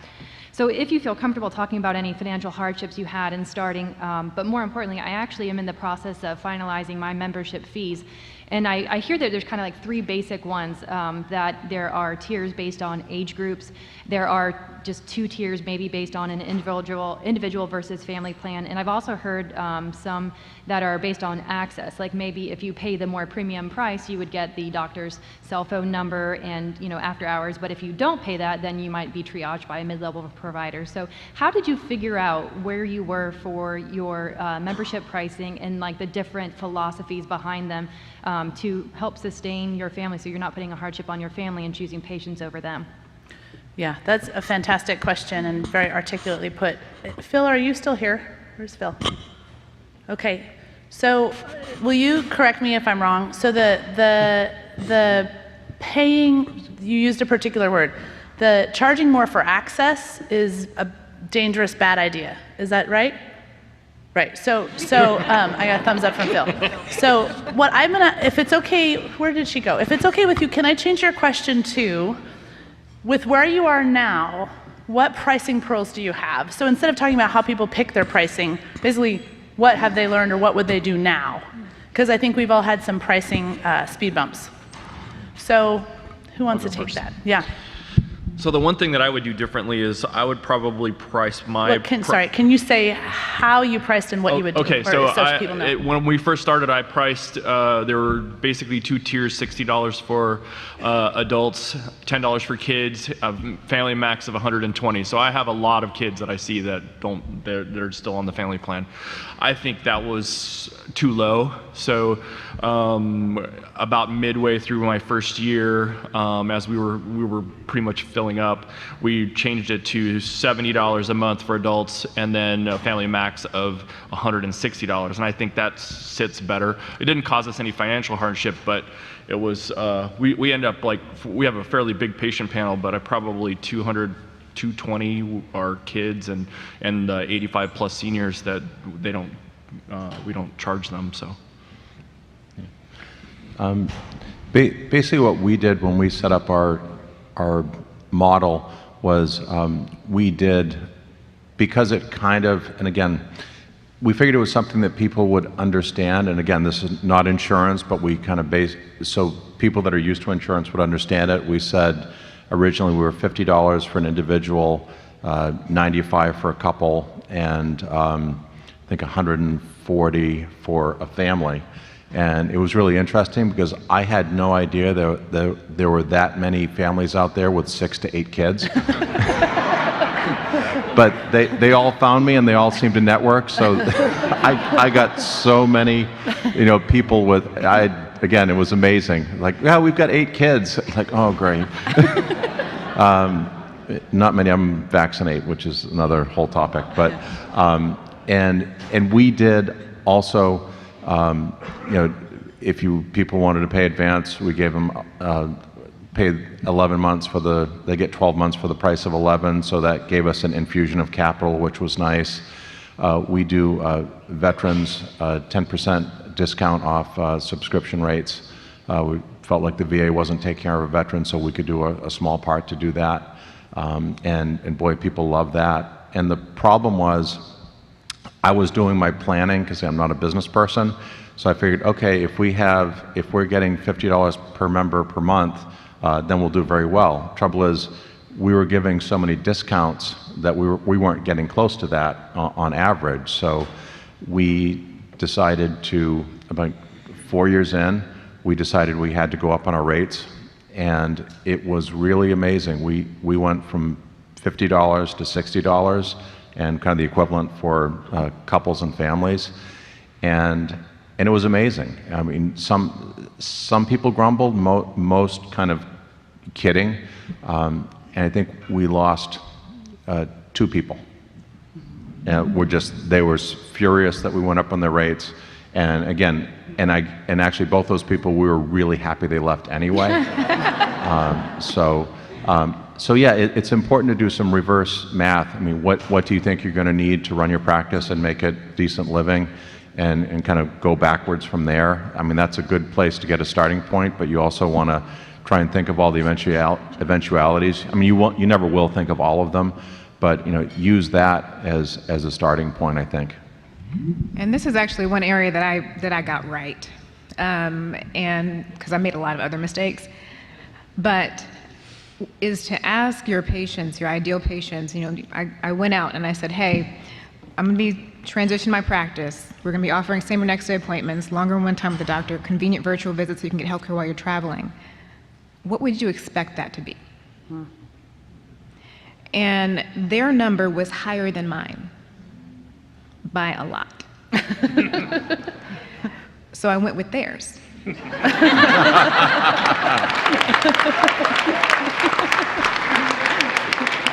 So that was almost 4 years ago. And so back then, my pricing was high for DPC, and now it's average because the market has changed, and I haven't needed to make substantial changes to my pricing. The only one that I did, I had a business coach that said if it ends with 9, for some reason people like that. I don't know the psychology, but it worked. We changed everything to ending in 9, and we've had more people sign up. I don't know why. But ask the patient. There's a reality of what you need, and there's a reality of what your community expects, and where those two meet is golden. Daytona Beach, Florida, it's not a high income earning area. It's a very transient population. There's people that are always coming and going. It's surrounded by 2 bedrock communities where people come and stay. So I make sure that I have patients everywhere so that I'm just not in the area where there's a lot of turnover, but the people that I'm called to serve, that's where they live. So that's where I wanted to be, but making sure that you're in line with an expectation, because if someone is going to buy like a Coach purse and you say it's $10, they're gonna say it's not real. So there's a very real expectation of, like, if you're a really good doctor, there's gonna be this expectation of what your price is, of what the cost is to see you. And that needs to line up in someone's mind, or psychologically, they're kind of like, it must not be real, it must not be good. Yeah, my comment on pricing, we've had to do a lot of different things. I started too low. I have a little pricing video or whatever, and people can email me if you want, but I took all my expenses and a whole bunch of assumptions about how much did I want to work, what patient, and got to where I thought $50 per adult per month would work. And I was the first practice in Southwest Idaho, so I had the fear that if I priced too high, no one would join, because people say, oh, this is a barrier to entry. So for the first year and a half, we didn't have a registration fee, and we had to bill in arrears. So what happened is people came in, they saw me. That first visit is the cornerstone of your future care, and I think for most of us, it's an incredible amount of work. It's an incredible lift. It's where you establish trust, try to figure out what's going on. So you're doing 1 to 3 to 6 hours of work. And the mistake I made is we'd set them up, and then their first charge was actually due. So if they established October 1, their first bill came November 1, and it was due December 1, because I billed at the end of the month. And I did not establish a culture of, when you are here, you pay for service. People will fight you to pay for 89 cents of Cipro, but they will not pay their membership because there's not a transactional thing. People pay for doing, not for talking. And what do we do in primary care? We talk. So my encouragement is establish right out of the gates that you pay monthly. The number of people who will claim they didn't understand that is staggering. And I think our contract says it like 42 different times and people sign it. But I'm a big advocate for a registration fee, because there are people who, there's not a huge proportion of people, but there are people who don't plan ahead. Life happens. They don't mean you any ill will, but they come, they use a lot of your space, time, and intellectual energy, and they get their needs met, and then they leave. And you've collected, $140, or if you don't charge a registration fee, $60 for 2 months' work and incredible medical liability and compassion, and that's not reasonable. So we put in a registration fee to have a tiny barrier. And our registration, we're now at $79 a month for adults, $10 a month for kids. Our kids are too cheap. I did it because I wanted more kids in my practice, and now I have 30% kids. So the comment that was made, if you're charging, we used to be at 65 and we opened at 60. My model, I thought, worked at 50. But I guess you have to look at your own market, and a $10 error is like if you are debating between 60 or 70, you got a $10 error for a 600 patient practice is $72,000 a year. So run the numbers, but like someone said, believe in yourself, because a $72,000 margin once you're full is a deal breaker, right? And if you're not open, you're not helping anyone. So I wouldn't beat yourself up over 29, 39, 49, 69, 89. We all kind of try to stay under 100, most of us, but there's communities where people are above 100 because the community supports it. So protect your business and protect your opportunity. The hill's a lot steeper if you start out lower, even if it's $5 difference. So that's my opinion on pricing. So we have a minute left. We'll take one more question, maybe? Okay. Can I add a statement? Oh, Heather's going to talk. Dr. Just real Heather's quick, real quick. People don't value what they don't pay for. Even though you're giving them a tremendous value, they won't appreciate things, and it's very bizarre, and that was a really hard thing for me to learn. I hadn't heard Phil's talk like 27 times about don't give free labs, and I did that initially, and it made my first year, again, I made things very hard for myself, very difficult, because I had lab bills that were free, trying to engage people in their health, and thinking it would engage, get them going. I had a low enrollment fee, and it was terrible. So she's absolutely right, and people value only what they pay for. I had a patient that said, if you can't sell a bottle of wine, you know what you do, doc? Raise the price. I was like, you gotta be kidding me. He's like, it works. Yeah, last question. All right, sorry for double dipping. It's Oliver again from Savannah. I just wanted to make a statement. When I heard this with the contracts earlier with the insurance companies, for all the people that want to opt out there, I would encourage you, be bold. Don't be rude or obnoxious or anything. Don't write long stories, but be bold. Because when we started to opt out, I found that her United contract was 180 days. I was like, gosh, no, that's just not, that was too far out. So I wrote them a letter and opted out at 60, and they confirmed. So I'm just saying, just try. All they can do is say no, and they're very unorganized to a lot of things. But the minute you get a letter in the house that states, yeah, we got this and confirmed it, you're a winner. So I just want to, don't be too harsh with those insurance companies. They're also they just blow a lot of smoke oftentimes. Yeah, thank you. So I think a theme is figure out what you want and learn how to ask for it, right? So thank you to these amazing panelists. I'm sure they'd all be willing to talk more. And thank you very much to Dr. Lee Gross and the Doctors for Patient Care Foundation for all of this. So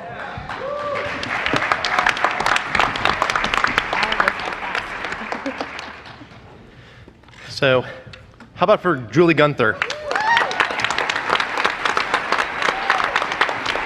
And this amazing panel, thank you guys very much. I know we had a quick break scheduled, but quite frankly, it doesn't make sense to take a break to come back for 20 minutes. I'm just going to ask for us to run through the tape. We got 20 more minutes, so if you guys want to stand up, stretch your legs while I bring the last three-person panel, we're just going to cheerlead this out, leave on a high note. And so if you want to stand up, stretch your legs, we've been here for a little bit. If I could get Dr. Umber, Dr. Korba, and Dr. Newhoffel up here.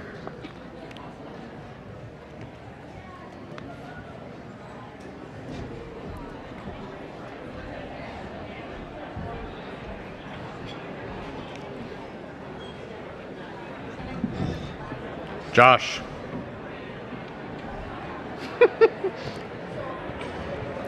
Kim Korba, please come to the stage.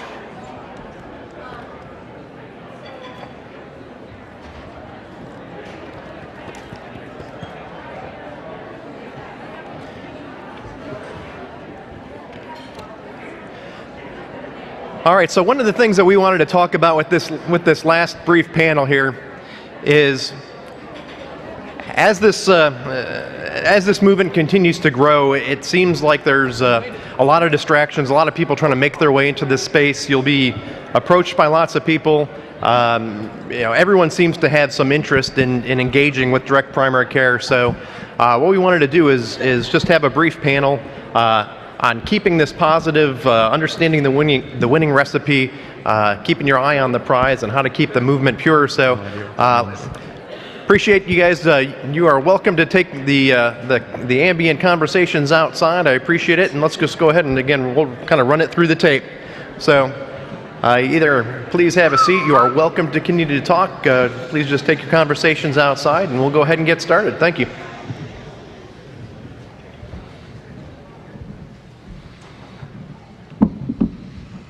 Where do we go from here? Say the Pledge of Allegiance. Yeah. I pledge allegiance. Please bow your heads. Yeah. Well, I think what our job here in the next 20 minutes is to talk about the future of DPC, right? So Josh, I, and Kim have been doing this a while. Josh since 2010. Yep. Me since 2011. You since 2016. 2016. Okay. Yeah, they're old. They're younger, but have been doing it longer. Yeah, and so I think what a lot of us here today are obviously focused on our own practices and growing our own businesses, which is the most important thing, because if each individual practice doesn't succeed, the movement doesn't succeed. But I think there's these overarching ideas, and some of them are different visions of where we should go from here, and so I think that's what we're kind of here to do. I think the easiest way to do that is kind of keep the discussion at a high level, and you guys have gotten tons of information today about logistics of how to grow your own practice, how to pricing, how to name. But when you get into some of these larger issues, and there's been some of this discussion today, I think from a broader perspective is, where does DPC want to be in a year or 5 years or 10 years? And I can say, doing this for a while now, and I think this is an Abraham Lincoln quote, but I'm going to get it wrong because every time I quote people, I get it wrong. I should Google these things before I say I'm going to do quotes. But most people overestimate what they can do in a year, but underestimate what they can do in 10. And I think that's absolutely true from my experience in DPC. Is I started in 2011. I think Josh and I were talking about this 2009, 2008. If not 8, yeah, because med student residency. Med student and residence. And so, Josh and I think both said we were going to have the entire world. And Josh, you're close to it. I'm not close to conquering the world. 2012, maybe 2013, early. This would be like 90% of primary care. Yeah. Such a good idea. Yeah, you can't argue with good ideas. Yeah. And so I think that's been my experience, is that, although my own practice grew steadily, I thought the DPC movement would be further along, because once a few of us proved it, everyone would just say, well, let's just do this. So you think it would be farther along by now? Yeah. But then you look up and it's 1,000 doctors and. I'm saying in the early days, I was frustrated. I'm loving to hear what you guys thought when I was. My kids were 4 and 8, and I was 5 years into private practice, and you guys were neophytes in residency talking about this. I don't know what that means, but I'm insulted. Yeah. But I'd love to know what you guys were thinking in the residence lounge, on call at night, talking about this thing. Where did you think it would be in 2018? It was great because it was all pie in the sky. When it's just the idea, it's just the best part. So you haven't got into the frustration of taxes and accountants and the moving pieces, the parts that you don't necessarily love. So we could blue sky and say, okay, what's the best we can do for patients? And what else is a problem? And we were just in the hospital, and boy, it'd be great if diabetic supplies were cheaper or something. And now, 8 years later, you look up, and there's an entire industry trying to revolve around direct care. I mean, it's created its own gravity because it's so valuable. So it's the days go by slow, but the months and years go by really quickly. And I think that's the unique challenge is, as this grows, it will have to change. It's a group of innovative people who can't stay the same. We have to innovate the model forward, but we still have to have a lot of respect for where it's been and what's made it successful. I think a good example is New Coke. And Coke is wildly successful, and then they're like, yeah, but now we think we have a better version of Coke, and everybody hated it. And so we have to be careful. I think success going to time is a bit of a it's railroad track, and you watch it, it's balance beam, and it gets smaller and smaller. So it feels like we have less room to innovate because we have to stick to our core principles. We have to look backwards and look forward. And you guys coming from how long ago, a decade ago, and what your ideas and how few there were, and me transitioning 3 years ago, it seems like a lifetime already, just the past 3 years, really, it does. And knowing what it used to be like before all the regulations started, I was blessed enough to have been able to practice for a couple of years like that after residency, before it got really tough. I think one thing, what Josh is trying to say, and I'm sure Ryan will agree, as this movement does go on, there's going to be a lot of noise and things going on around us. I think the purity, which is in the program as part of the title of this, is important. And I was making notes back there. Out of pure, to me, comes patient, physician, and practice. Those 3 words. We've got to keep all three pure. The patient's number one, we're doing this for them. Number two, we're doing it for ourselves so we can continue to do it for the patients. And the practice itself, the model of DPC. There's going to be there's already been some pressure and outside noise about the model as we grow and gain more recognition. And I think it's good to remind ourselves about those three things. Yeah. Well, the second half of bring it back to Abraham Lincoln, so I said I was discouraged, but the second part of that quote is, we're underestimating what we can do in 10 years, and whether that's from your timetable or mine. I'll be retired by then. But yeah, I'm not saying 10 years from now, but okay. There's things that have happened in the last year or two that may on the surface seem pretty small that I never would have dreamed were possible a year or two, or certainly 6 or 8 or 10 years ago. Certain conversations with people that you would never think you had access to. So although our raw numbers still aren't huge, I can guarantee you there are very, very important people who are paying attention to what we're doing. Yep. And so I think we are now reaching a stage of we have a credible movement, and we want more doctors to do this. But as Kim was speaking to, I think we do have to be careful about sticking to those principles that made us attractive to doctors. And if we start straying from that because we want to scale, which I'm still not quite sure what that word means. I know what people think it means, but I think there's some danger there in trying to grow and compromising those principles. And there's a great George Bernard Shaw, which is a super smart guy apparently, because I'm quoting him. He said the reason, I think Josh uses this all the time, but I'm going to steal you. Please. Well, yeah. I can't steal your quote because you didn't say the quote. I stole his quote later, but yeah. Yeah. So the reasonable man adapts himself to the world. The unreasonable one persists in trying to adapt the world to himself. Therefore, all progress depends on the unreasonable man. And I guarantee you, Josh has been called unreasonable so many times. By friends, by family, by enemies, by and so I think there's some truth to that there are certain things that we need to adapt to, or we need to find areas of compromise. But at the same time, it's hard to adapt or plug ourselves into an unreasonable system. And so that's where I get a little bit uncomfortable when we say, well, yeah, what you guys have done is good so far for your little practice, but if we want to scale this big, you need to change the way that your business works, your practice works, so that it fits with the existing structure. And I think what we should be more inclined to do is to persist in our ideals and make that system adapt to us, which again seems crazy, but so there's going to be areas of gray and there's going to be areas of disagreement, but I think that we have more power than we probably think. Disproportionate amount of power. Even though we are a percentage or two of the overall family medicine volume, the other 70% of burnt out doctors don't make any noise. They're depressed, in terms of activity.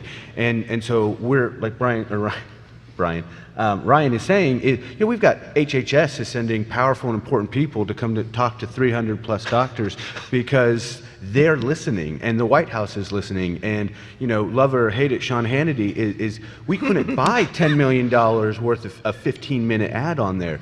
What made that so valuable was that it was pure, is that we are sticking to the things that matter, is we are putting patients first in a way that few other industries have, and that focus will be, I think, the lighthouse that will guide us from where we started to where we're at to where we will be. And if we alter from that too far, it's not going to work, and we're just going to see it start to crumble at the edges. But and I can say you guys are valuable. What you do is valuable every single day. I agree with the discussion about the pricing, and don't forget that as we stick to these core values that Josh and Ryan are talking about. I've watched the system devalue primary care. I've been there myself, and what we do is valuable. So don't forget that as we march forward, and we don't know what's coming, but if we stick to our guns and realize that we are valuable, and people are realizing that, I think we're going to do fine. I think something that gets often lost in these conferences, which are 90% physicians, is that, this is a movement and a model that empowers physicians, but that's really not why DPC is possible. I mean, I think it's the space in which we can reclaim that autonomy, and that space we can reclaim our power and tell all the powers that be to screw off, and that's all true, and that's all great, and I'm as much rah-rah physician as possible, but DPC at its core is about patients. And if the patient is not the one in control, preferably even financially, then any intermediary that gets in between us, there's a chance of things getting warped. So as much as we talk about, this is a physician movement, I think as much as anything, it's a patient movement. And if we lose track of that, that's where I think things get really ugly. You want to open up for questions? We got 10 minutes.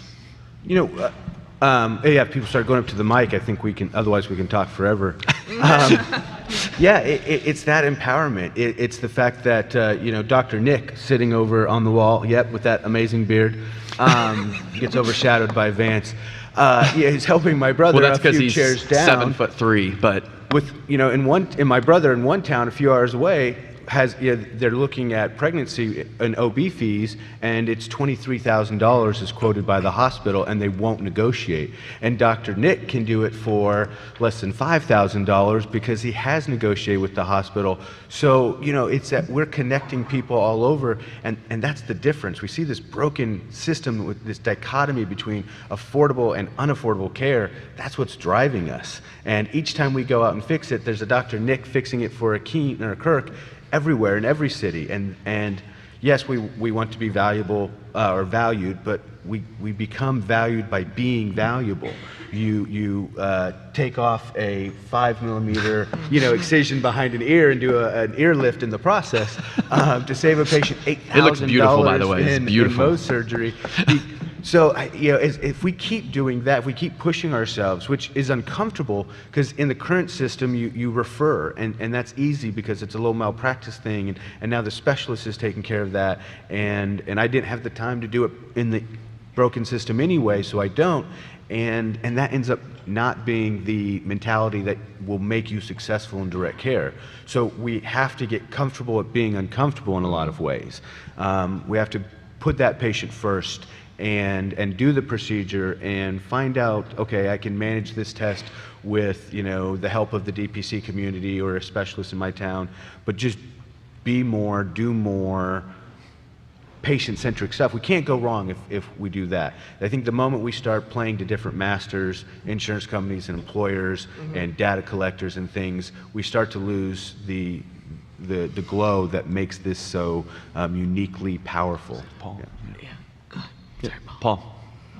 Yeah, Dr. Paul Thomas. Is this one on? Yeah, Dr. Paul Thomas, Plum Health, Detroit, Michigan. I think we all know who you are, Paul. Yeah. Okay. Because you're a rock star. We all follow you on Twitter. Yeah. Yeah, Instagram. I'll eventually get an LinkedIn, too. Instagram page, Yeah, Paul. get the I'm Instagram sorry. page, man. Come on. Make sure it's the same name as your clinic name, okay? He's blushing. Good. All right. So I think we can all agree that we've seen linear growth in the DPC movement. I think in 2010, maybe 50, 100 practices. And I know that, when I started in 2016, maybe 400, 500 now, close to 1,000 docs or practices across the country. What do you think will push the DPC movement to exponential growth, or do you think that will ever happen? Do you think we'll continue to see this linear growth, or is there something in the ecosystem that might change that, might make for exponential growth? Yeah, I think specifically just to define terms, often we say scale, like Silicon Valley talks about scale, one server, an exponential number of new users, and that isn't what this is. At best, this can only ever grow really in a truly linear fashion, one doctor and a chunk of patients, because we can't be each adding on 100 more patients each month to the same set of doctors. But can it grow quicker over time? I think absolutely. This is proof of it. You're proof of it. You're saying I would rather spend this money and my time, go away to learn a better model than stay in the current broken system. Every successful doctor that does this, it's maybe cliche medical analogy, it's viral, it's contagious, it spreads that. And I have the numbers from Lee over the past 3 years. okay, fantastic. So 3 years ago, which was the first nuts and bolts, and it was the first time I met all of these early innovators, pioneers. Blessed to know them all. There was 250 attendees in Dallas, 41 states represented.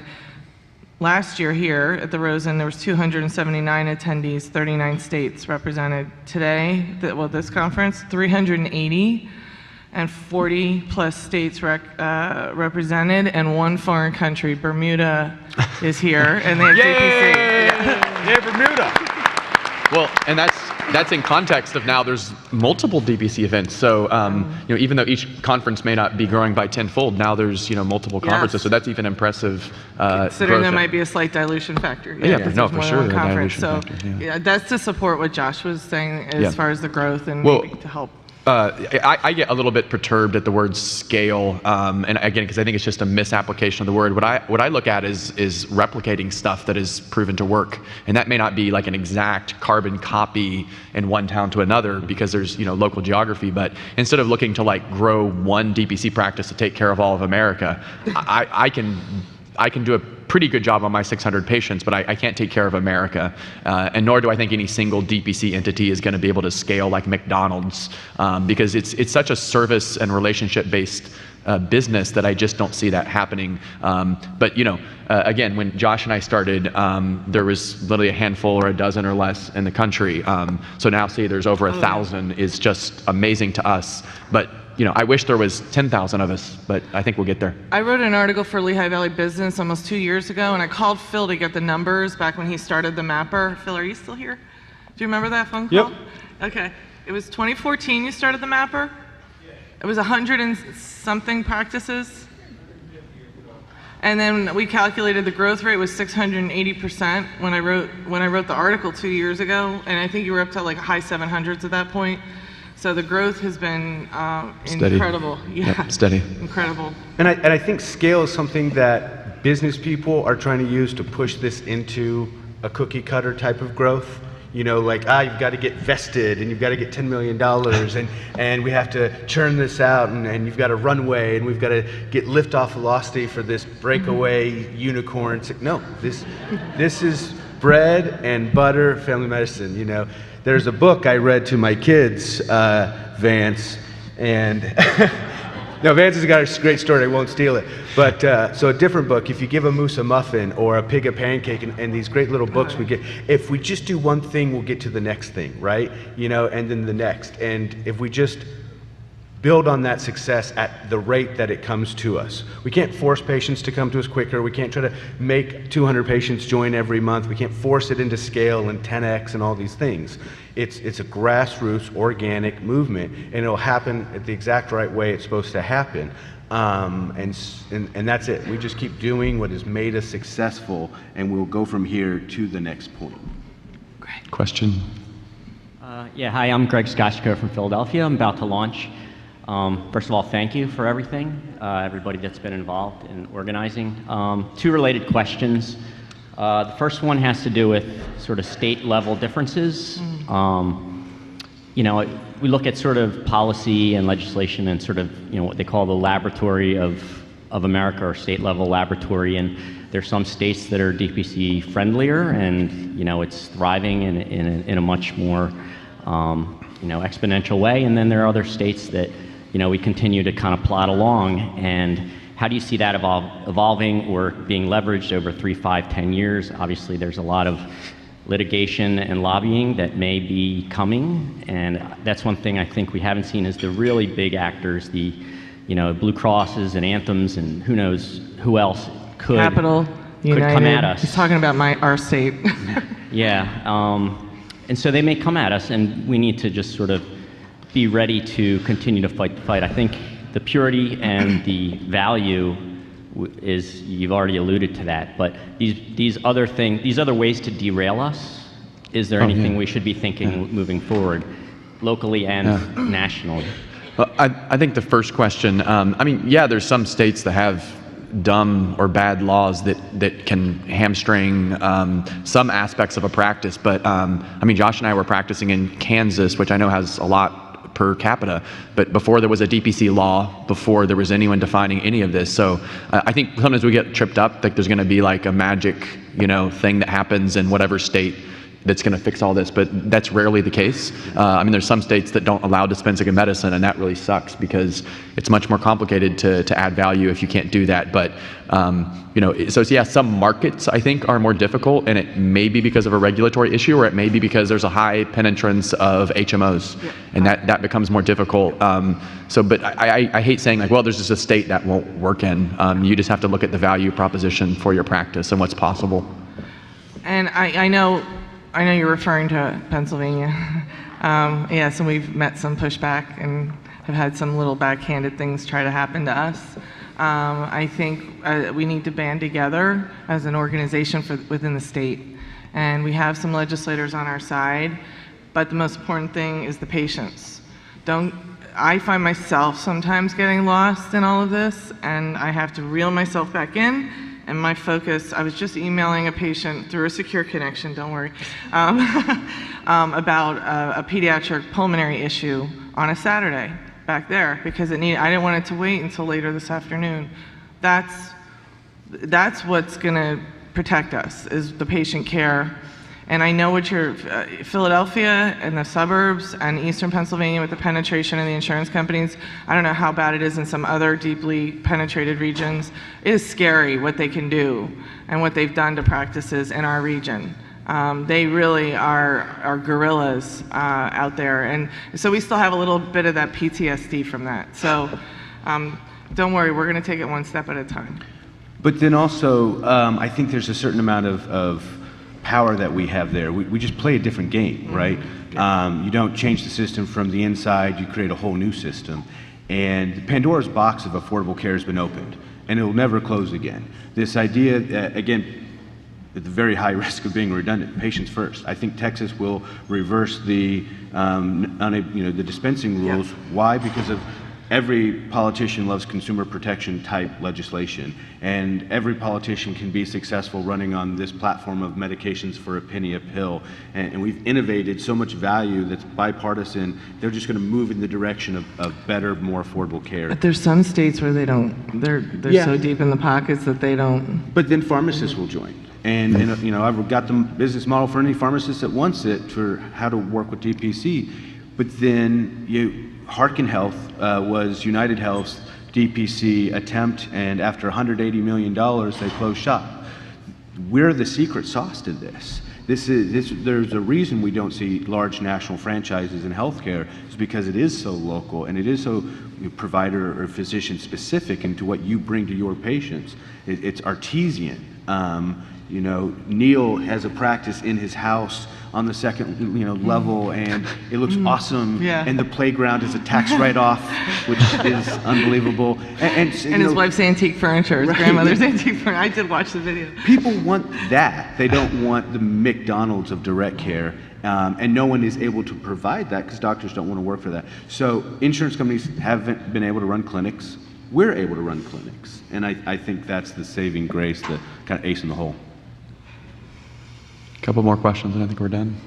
I'm Jess Paxson. I'm a third-year resident currently. I don't know how many other residents are here. Third-year resident? Resident, yeah. Resident, yeah. So I plan on joining DPC straight out of residency and kind of avoiding the system in general. But I feel like a lot of my peers and medical students are very nervous, more nervous to jump into DPC than they are the traditional practice. So what would your biggest piece of advice to other residents or medical students who have that concern?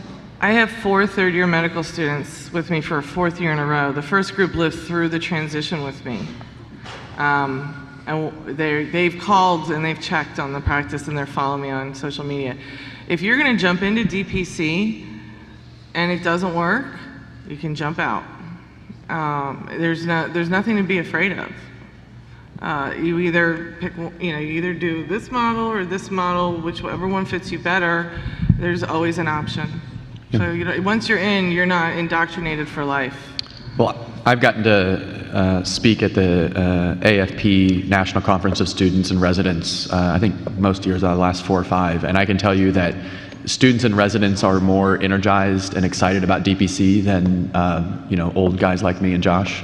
And so, I think there's a lot of energy and excitement there. I think if you look at the attendance of the DPC meetings at those things, they're always the most well attended. The member interest group is the most attended. But there is that fear, and students are coming out with huge burdens of debt. And so I've talked to a lot of residents who say, I want to do that eventually, but I want to go, I'll sell my soul for, $280,000 a year for a couple of years to pay that off. And so, I think a lot of those are financial decisions. But I think in terms of just the concept, I think residents and students, the sooner we get to them, the better they understand it. And eventually they'll be the ones who fix it, not Josh. What would be great is if our practices grew and we could hire them. Yeah. Rather than the startup. And I don't know if we're quite there yet. It's starting to happen. I'm hearing stories. But my alma mater is Philadelphia College of Osteopathic Medicine. Their bioethics professor called me. I'm going down there in December to speak to the first and second year students. He's going to probably invite the family practice residents as well. And he sent me the curriculum, and I looked it over. I said, nothing on here really applies to DPC. And he said, well, I have to send you that just so you have it from the AOA, but I want you to come and speak about DPC. These kids need to know what they're getting into and that they have a choice.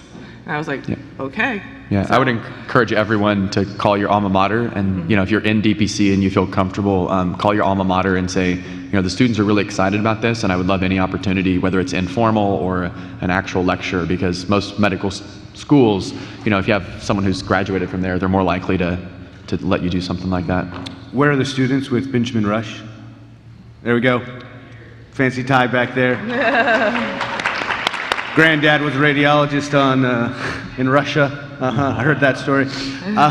Benjamin Rush is doing an excellent job getting in front of medical students and residents and any opportunity you have to speak for them as a direct care practice. Again, I do think they are responding incredibly well and thriving to this. They're cautious because they're med students and they don't know what the future will hold, and they're worried about debt. But the faster this moves, the more students get interested. They love the tech, they love the simplicity. But it's funny, I think there's that little fish, big fish kind of mentality we have. I hired my third friend, Dr. Jared Johnson, after being burnt out. And he's like, could you start a practice? Like, yeah, we could, but we need a new location. And so he's like, all right, I'm going to hand in my letter of resignation. Wait, let me see if I can find a location. So, all right. And then he comes to me, we find a place, and I've written the letter. It's like, okay, well, don't hand it in. And we're working on some paperwork, and there's some delays. He's like, now I'm just carrying it in my pocket. I'm just sort of waiting to hand it in. And a week or so before we actually end up signing on a place, he's like, screw it, I'm going to put it in. All he had to do was get past the 3-month window for when his wife was going to deliver, and he just needed his 90-day thing there. That's how bad he just wanted out. And the whole pajama EMR thing, the date night thing with the EMR, and he would rather not practice medicine if we couldn't open the second practice for him, or do it with us. Within a month of joining, his wife sent us a letter that was just very heartwarming and gave me the opportunity to have a switch in the mentality. She said, we finally have my husband back. Oh. Yeah, very touching. Kids were happier, he was happier, the family's happier after just 1 month. And he's probably not making anything that first month with us, because it's just keep what you kill. It wasn't even about salary. But we said, okay, let's take our rightful spot up here and be proud of what we have. If you want to compare us to the current system, great, let's do that. What's the call schedule like in that other world? Yeah? How much paperwork are you doing in that other world? How happy are you with those patients? If you want to put DPC under a microscope, please. But put the typical insurance-based model under the same microscope, and it's a win every time. There's no comparison. So I think that's what med students see when they rotate through with us, is they don't have a dog in this fight, they just want a good model. They're not committed to the insurance model, they have no preference to it other than it's the status of the momentum, the status quo.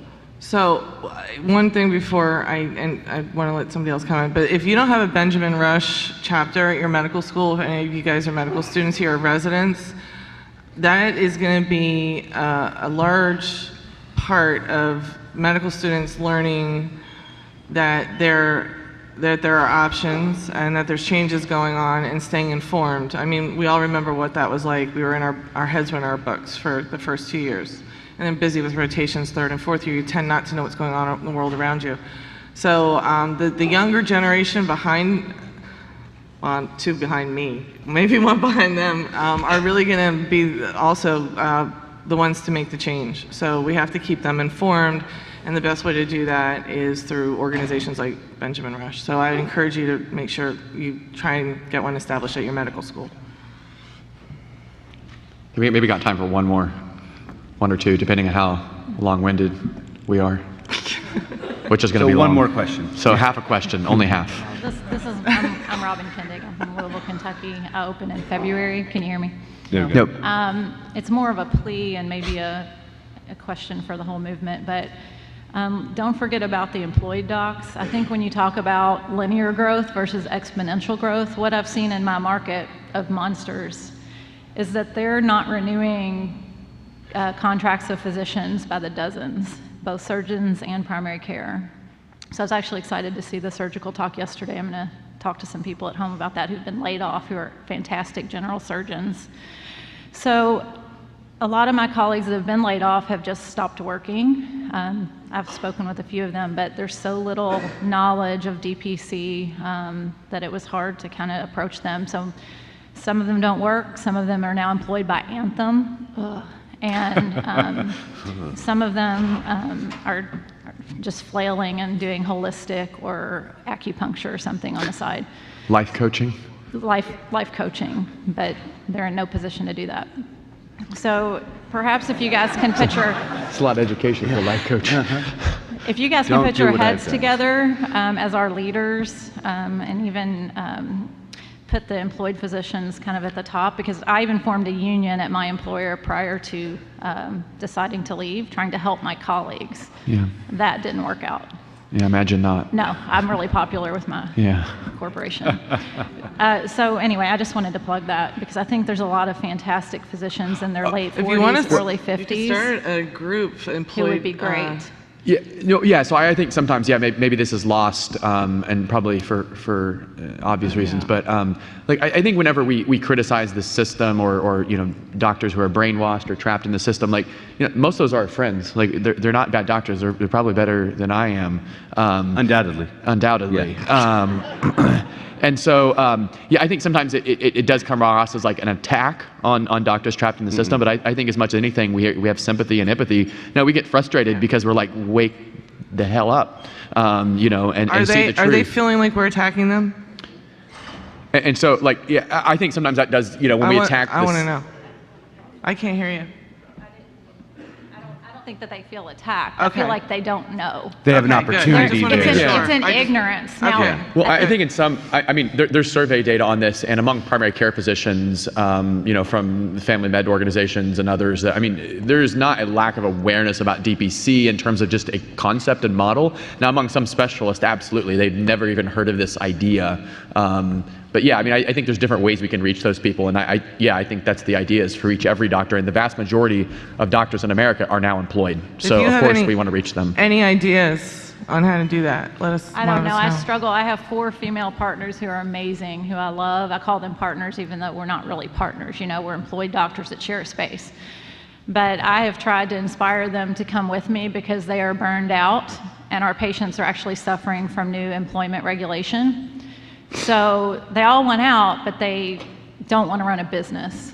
And I keep pointing out to them that you're spending more time doing what you're doing now than you would in DPC, and you'd have autonomy back. Right. And you'd have we are not taking good care of patients in 10 minutes. I see 30 roughly a day, and that's mandated by my employer, and I have to refer within my system or I get a fine. Yeah, we hear Talk that. to us later. I need to talk to you afterwards, Literally. seriously, about something else. So all right, I think Lee's going to kick us off. Just shut off the mics, Lee. Just shut off the mics. Just one shut more, them off. one more reference. Yeah. Alcohol is what makes me sleepy. You jazzed me up. But in the 1400s, there was one there was one library in the entire world, and it wasn't until the Gutenberg Press and the Gutenberg Revolution made it so that Bibles using standard pieces and building machines made books accessible to everybody. If there's 380 doctors here and we each go and talk to 10 of our colleagues, we'll blanket all of primary care. This is that revolution. This is learning and taking it back and figuring it out and spreading the good word to help doctors and patients. So every burnt out doctor can reach to any other DPC doctor and they'll tell them how to do this. And I think that's a perfect place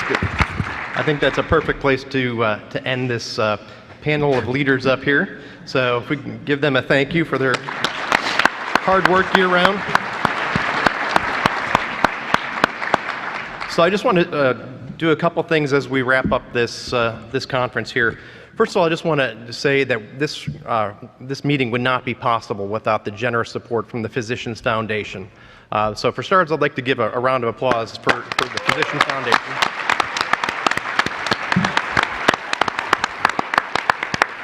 And what we're going to ask these nice folks from the Physicians Foundation to do is go back to their board and ask for assistance to make this even bigger and better next year. I mentioned we want 600 people at next year's conference.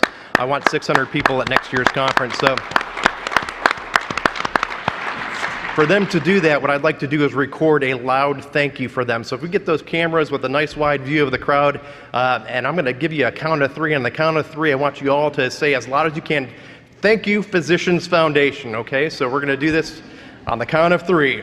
1, 2, 3. Thank you.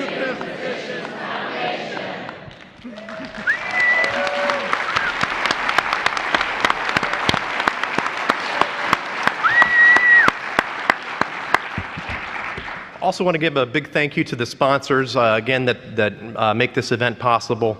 A huge thank you to the Rosen Resorts. As you saw yesterday, there's a reason we're here. They are huge supporters of this initiative, and so we appreciate their support they've given us in the past and their continued support going forward. I want to thank our speakers. Our speakers these last couple days have been absolutely outstanding. So we appreciate them taking times away from their family and from their practices to be with us. This is their business and their livelihoods, and they've made it an effort to come out and teach others. As you know, this is a movement where we keep driving each other forward.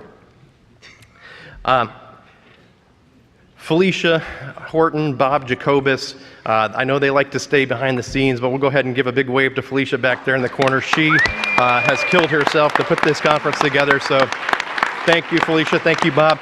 And their entire team that has made this possible. We have an army of volunteers back there that really make this possible, so we thank them all. The board of the Docs for Patient Care Foundation, again, many of the members who are here today who work as volunteers year-round to make this possible.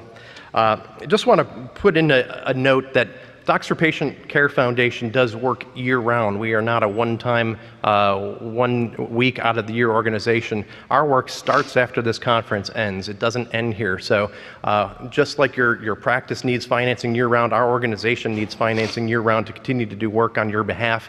So I would encourage you to please donate generously to the Docs for Patient Care Foundation. Those of you that did get a scholarship ticket and put the refundable deposit down, that deposit is able to be donated to the Docs for Patient Care Foundation. It is tax-free, so there's a form that's on your table that you can request your refund if you have a scholarship ticket, and you can request your refund, or you can request that refund be donated to us. Just go ahead and check that box. We'd love for you to do that. Drop it off at the registration desk. There is a CME form for both days. Make sure you got one for both days. If you do not fill this out and sign it and turn it into the registration, you will not get CME. Please don't email me in 2 months saying, my license renewal is in 2 days and I need CME certification. I get them every year, but please fill out the forms. I'm not going to be able to help you after the fact if you did not fill out these CME forms.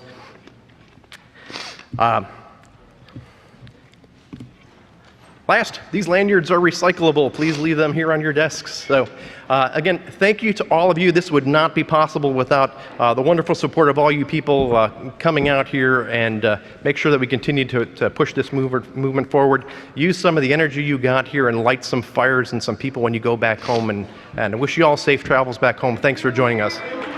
Thank you.